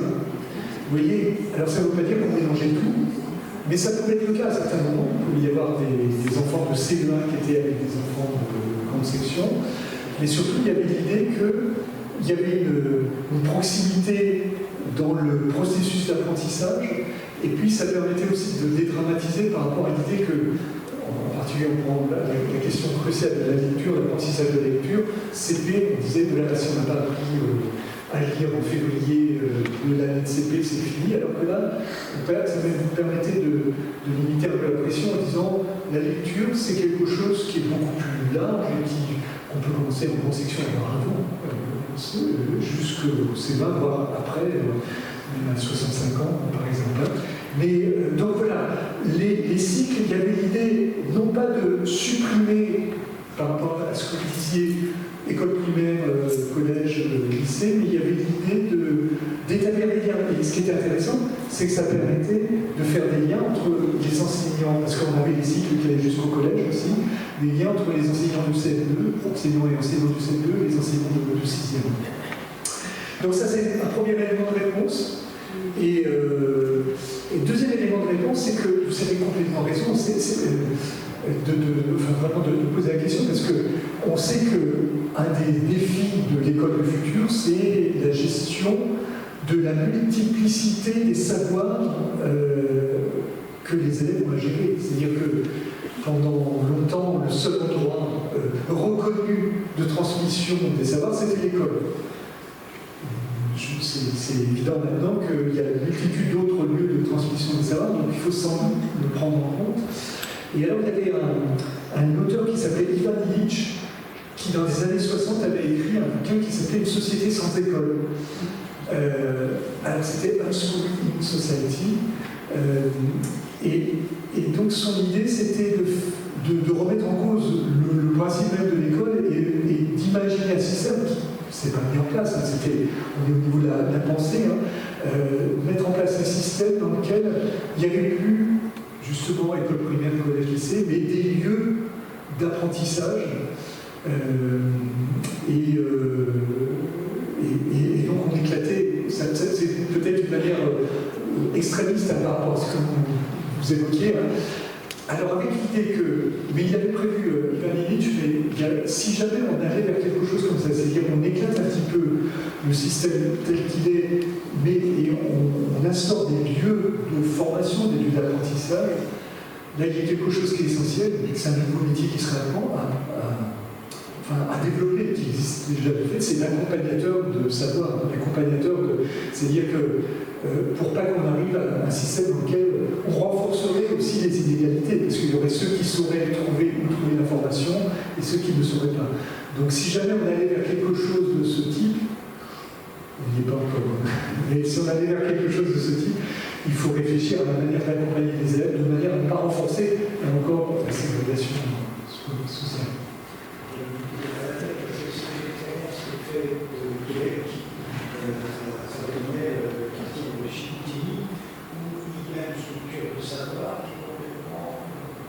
Déstructuré et les enfants entre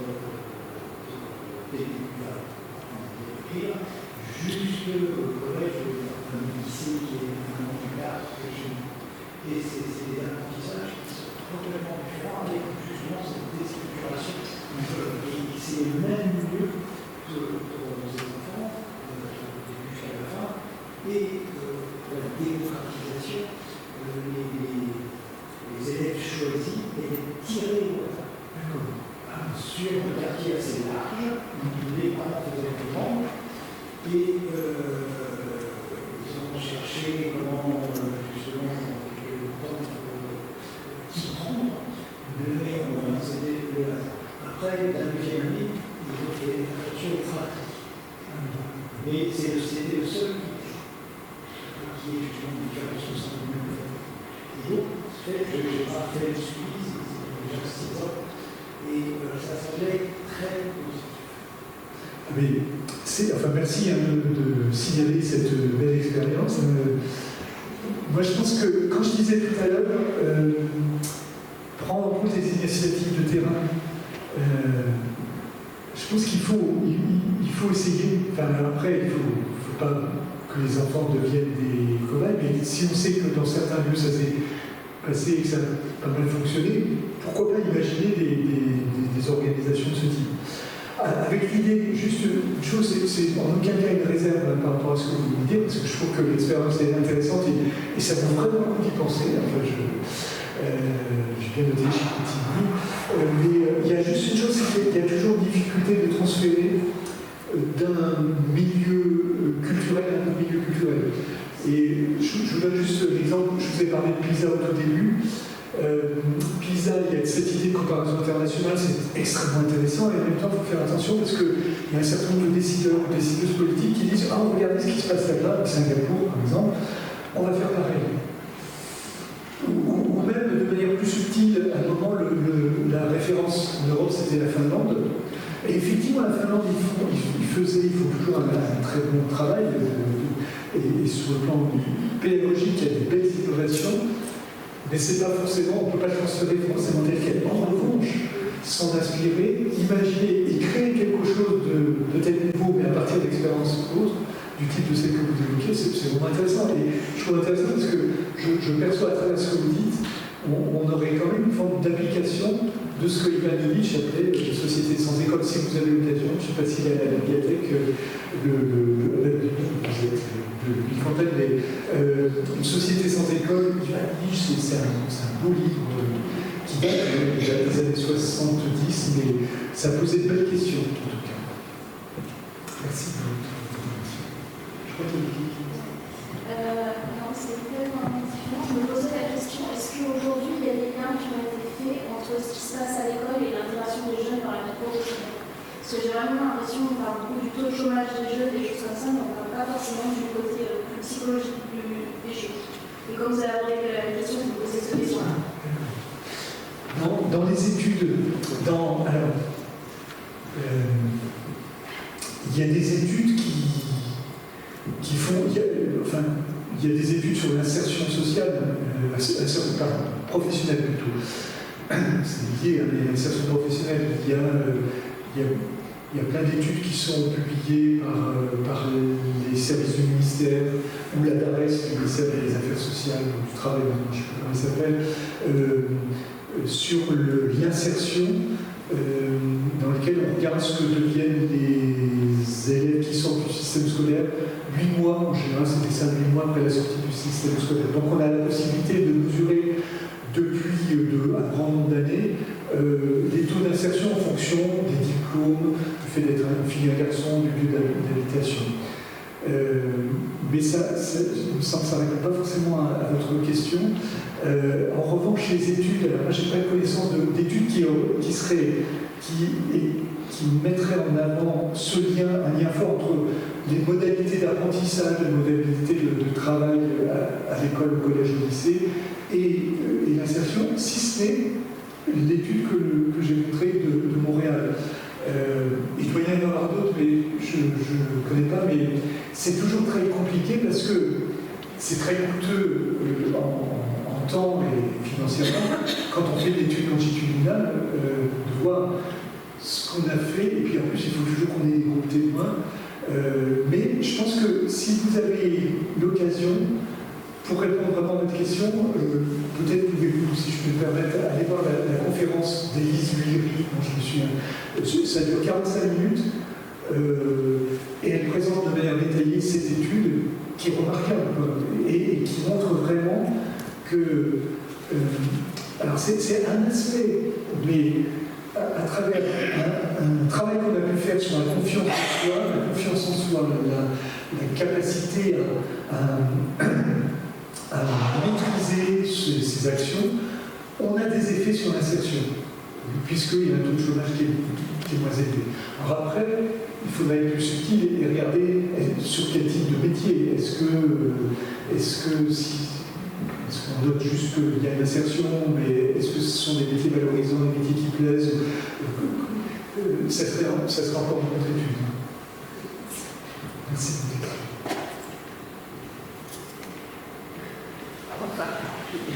Ce serait bien de pouvoir avoir l'opportunité de faire une autre séance sur la démocratisation de l'enseignement supérieur, qui me semble être le niveau le plus inégalitaire et qui provoque la reproduction sociale dans notre pays.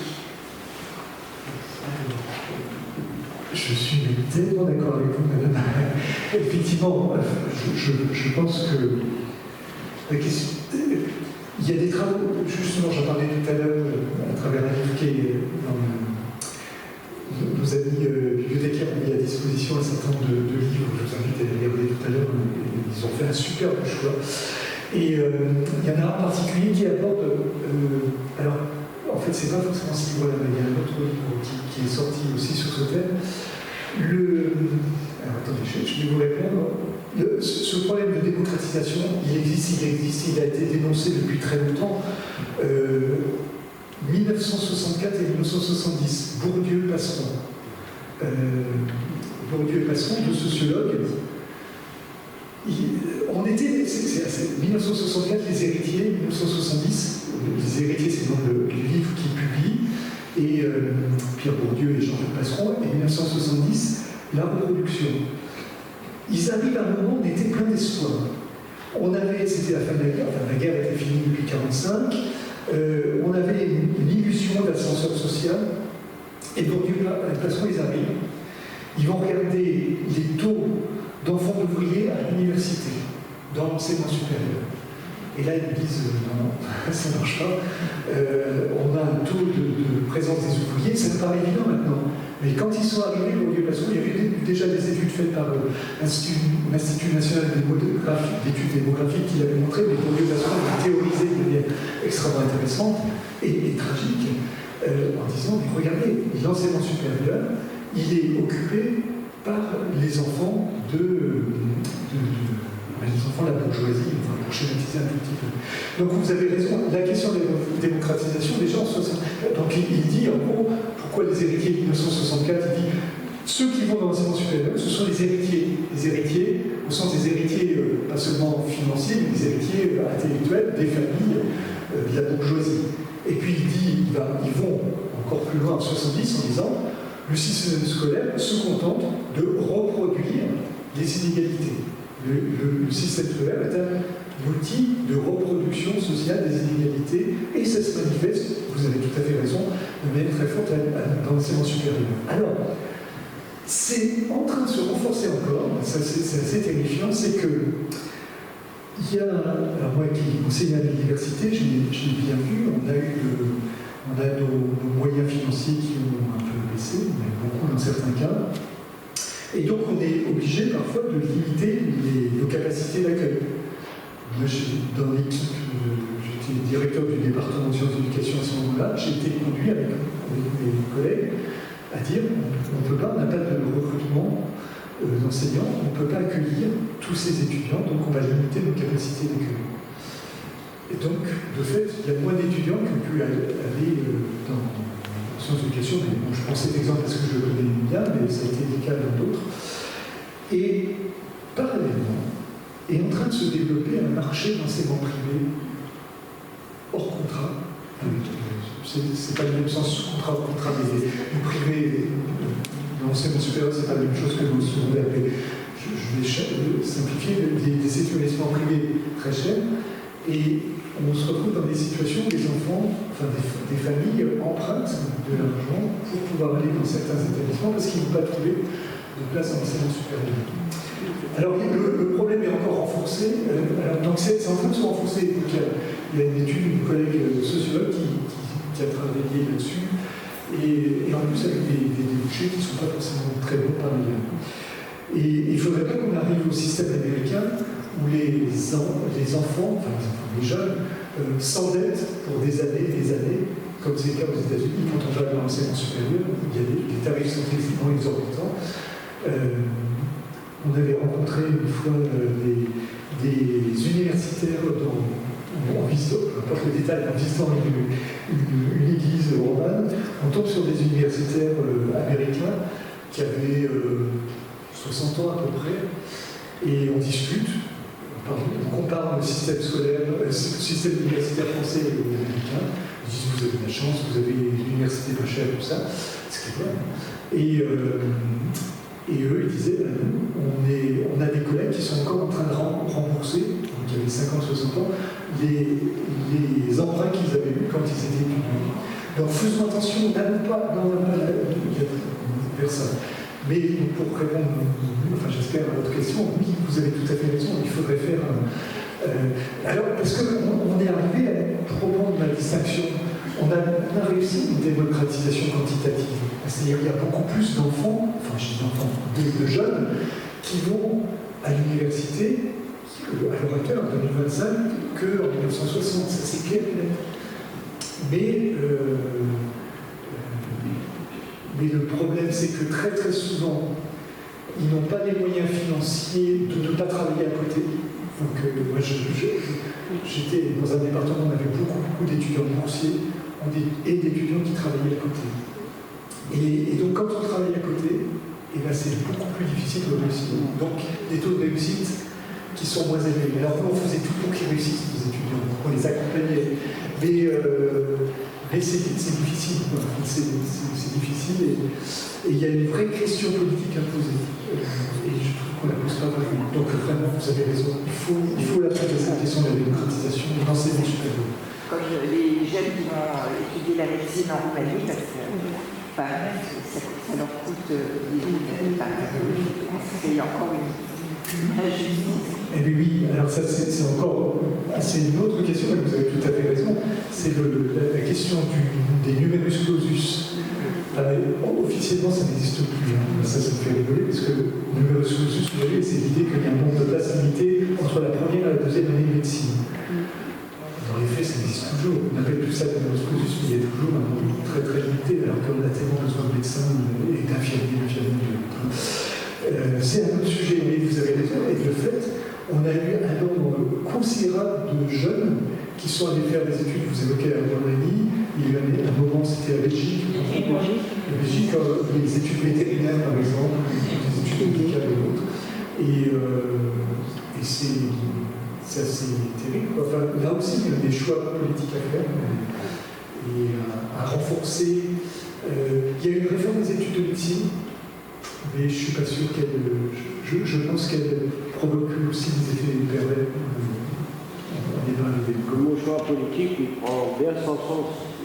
Comment Le choix politique, il est très important parce que tous ces étudiants-là qui ont pu faire des études de médecine ou des études d'informatique en France, on ne leur donne pas la possibilité à la sortie du bac. Du coup, il y a une pénurie en France. Bien sûr. Moi, je suis, alors, une personne qui me connaissent bien, m'entend depuis 30 ans dire, mais pourquoi est-ce qu'on n'augmente pas le numerus clausus? Parce que, quand on dit gouverner, c'est prévoir, ben, je trouve que depuis 30-40 ans, on a gouverné, c'est prévoir, un peu ça. Hein.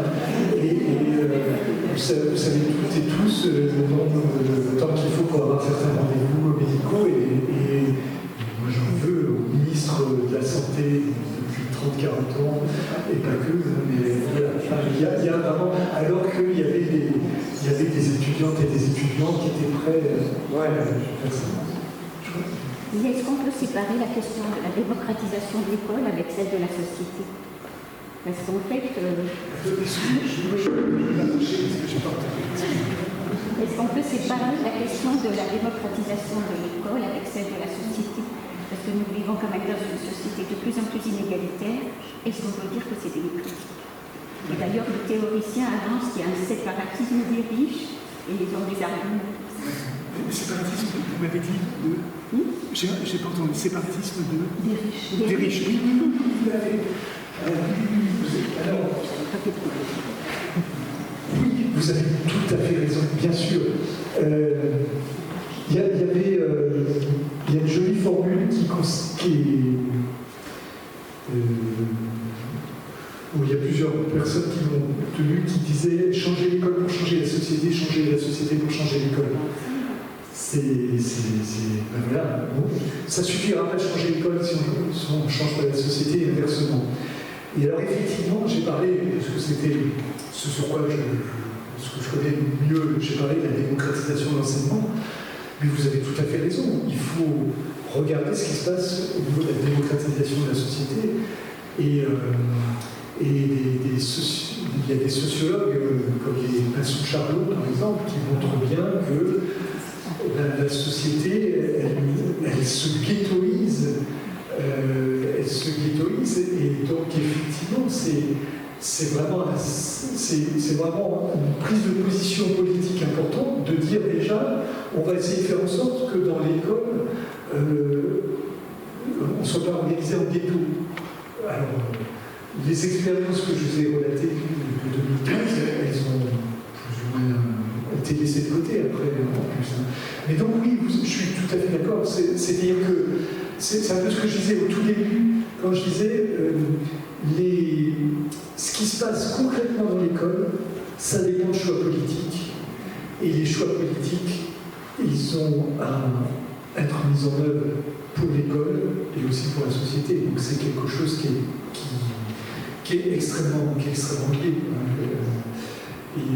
Et c'est vrai que changer l'école pour changer la société pour changer l'école, c'est vrai que même si on arrive à faire en sorte qu'il y ait plus de mixité sociale dans les écoles, si après on a un partage et il y a quelque chose qui est en train de se développer, encore, il y a un des économistes dont j'ai parlé tout à l'heure, qui travaille sur l'enseignement privé et qui montre que depuis le recours, attention, je vous ai montré dans ce qui s'est passé en 2015, le fait d'organiser une mixité sociale, ça va conduit à un plus grand nombre d'élèves de familles fuyant vers le privé. Mais globalement, si on regarde une évolution sous les 30 dernières années, on a un renforcement du recours au privé, d'une manière générale.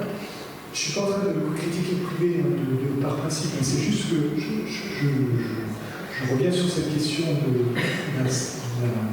la démocratisation. Et quand on interroge les familles, les choix religieux sont très très secondaires par rapport à ce qu'ils ont fait dans l'entre-deux-guerres quand on allait dans un établissement privé. Dans 99% des cas confessionnels et catholiques, c'était du fait d'un engagement religieux. Mais on sait bien que, c'est bien, ça n'a aucun sens. On le sait parce qu'il y a des études qui le montrent, que les choix qui sont faits pour aller dans l'enseignement privé, c'est pour garder une forme d'entre-soi. Et on avait ce superbe et tragique exemple de la ministre, est-ce que vous vous souvenez du ministre qui s'appelait Amélie Oudéa-Castéra? C'est dommage parce que moi j'ai sorti mon bouquin au moment où elle était ministre, c'était génial parce que j'étais invité par eux en disant vous allez nous parler de la ministre, et c'était génial, c'était très bien. Mais bon, pour l'éducation, c'était pas génial. Et quand on. Donc, vous vous souvenez, elle met ses enfants à Stanislas, au collège Stanislas, qui est partie des établissements privés qui ont des moyens financiers absolument ahurissants. Et quand on lui demande pourquoi vous faites ça, elle aurait pu. Il y en a qui m'ont dit, et sans doute, tu aurais pu dire que c'était pour des convictions religieuses, mais non, elle ne dit pas ça, elle dit que c'est parce qu'ils sont mieux avec leurs copains, je ne sais plus comment elle dit ça. Donc on voit bien que le privé, encore une fois, je ne critique pas en tant que tel le privé, mais le privé peut apparaître dans un certain nombre de cas comme étant un outil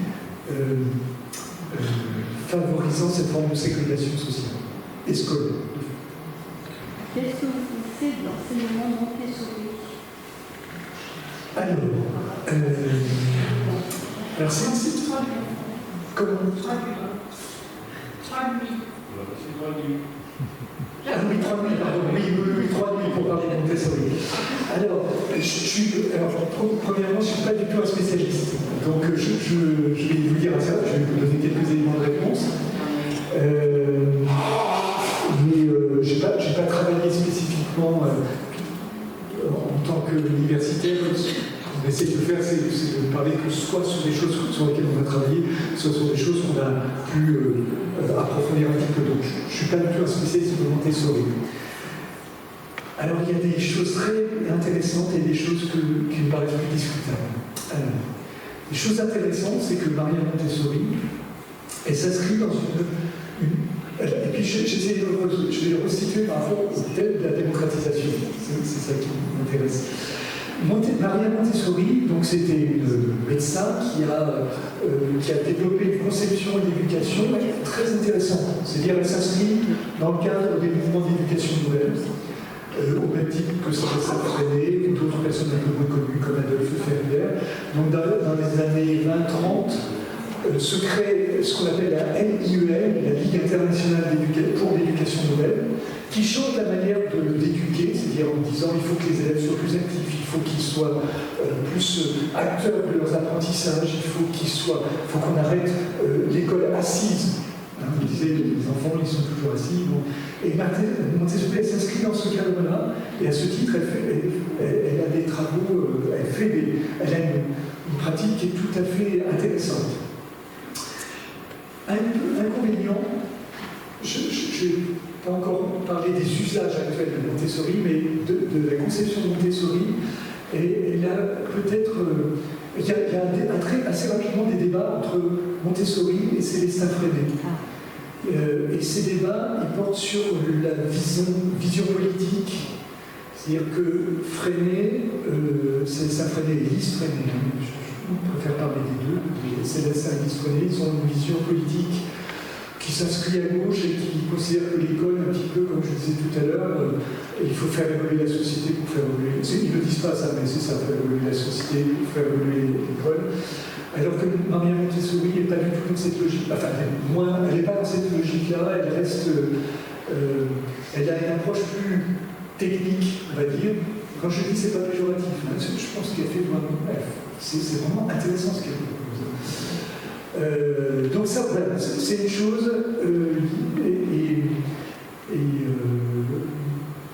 Et alors après la question, je reviens à la question de la démocratisation. La difficulté à l'heure actuelle, c'est qu'il y a des écoles Montessori qui se mettent en place, mais qui se mettent en place souvent dans le cadre de l'enseignement privé voire de l'enseignement privé hors contrat, enfin même je dis quoi, sauf erreur de ma part, c'est pour ça que je dis que je ne suis pas spécialiste, il faudrait que je puisse vous dire, il y a tant d'écoles qui sont plus privées, sous contrat. Et donc de ce fait, même si il y a des financements et tout, des financements autres, de fait, ça reste une école qui est, sauf exception, quand même réservée à une élite sociale. Et donc c'est différent, parce que moi j'ai eu par exemple une étudiante qui a beaucoup travaillé sur Montessori et qui a essayé de mettre en œuvre Montessori en étant professeur des écoles dans une école publique, a essayé de mettre en œuvre des pratiques Montessori, mais de la même façon qu'il y en a qui mettent en œuvre des pratiques Freinet. En résumé, une pratique intéressante qui me paraît moins riche sur le plan de la réflexion politique que celle de CS1 et d'Élise Freinet, par exemple. Et par rapport au sujet qui est celui de la démocratisation de l'enseignement, inconvénient, c'est que, voilà, pour l'instant, on est dans quelque chose qui reste quand même plutôt élitiste. Enfin, élitiste. Je fais hurler peut-être des personnes qui, peut-être enfants, petits-enfants chez Montessori, mais en tout cas, pour l'instant, je pense que jusqu'à ce qu'on prouve le contraire, on n'est pas dans une école qui est ouverte à tous. Alors que, j'évoquais Mont-Saint-Baronne, l'expérience de CSA Freinet, ça a été une négociation entre un certain nombre de militants de l'ICEM, l'ICEM c'est l'Institut coopératif de l'école moderne, c'est-à-dire de pédagogie Freinet, et qui ont négocié avec le rectorat de manière à ce qu'il y ait une école dans laquelle n'interviennent que des enseignants qui se requièrent de la pédagogie Freinet, et donc ça a donné quelque chose de très très cohérent. Très cohérent, malheureusement, j'aurais aimé pouvoir dire que c'est l'histoire qui se termine bien, ça peut terminer bien parce qu'il y a eu un recteur qui est arrivé, un inspecteur d'académie, qui est arrivé après, qui a dit que ce que c'est que ces histoires-là, et qui a supprimé le caractère un peu expérimental de l'école, donc elle a disparu en tant que telle. Alors qu'il y a une étude qui a été faite par une équipe. Alors, je ne sais pas s'ils sont allés jusqu'à l'insertion sociale, mais une équipe de chercheurs de l'Université de Lille. Et ils ont montré des effets bénéfiques de cette pédagogie Freinet à long terme, pas jusqu'à l'insertion, à ma connaissance, mais sur là cette fois-ci sur la réussite scolaire, et comme ce qu'on a pu voir tout à l'heure, sur l'estime de soi, sur la capacité à prendre des initiatives, sur la confiance en soi. Enfin, voilà, c'est important. Je ne sais pas si j'ai répondu.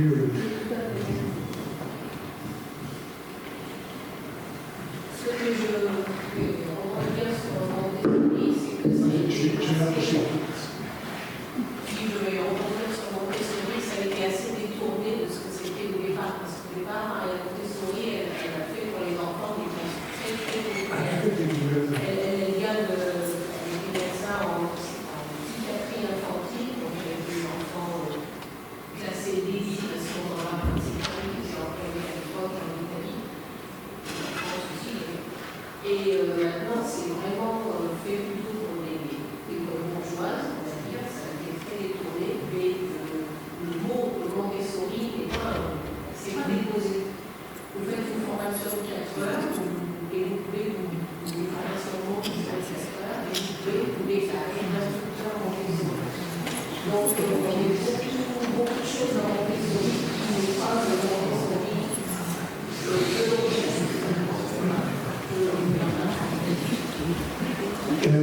Oui, vous avez raison, à l'origine de Montessori, vous avez totalement raison, elle a créé cette école. Les personnes qui parlent italien, je sais, les diplômates américains, c'est voilà, donc elle fait. Et effectivement, il y avait cette idée de prendre en compte des enfants qui étaient en difficulté et qui souffraient de handicap. Mais alors ça peut faire peut-être une petite conclusion, hein, parce que je crois qu'il faut qu'on arrête. C'est qu'on s'aperçoit que, mais d'une manière générale, la difficulté, c'est de passer d'une expérience à sa généralisation. Et on le voit, par exemple, l'expérience, ce que je voulais montrer de ce qui s'est passé à Montréal. On pourrait se dire, non, on va l'étendre, mais peut-être que ça ne marchera pas.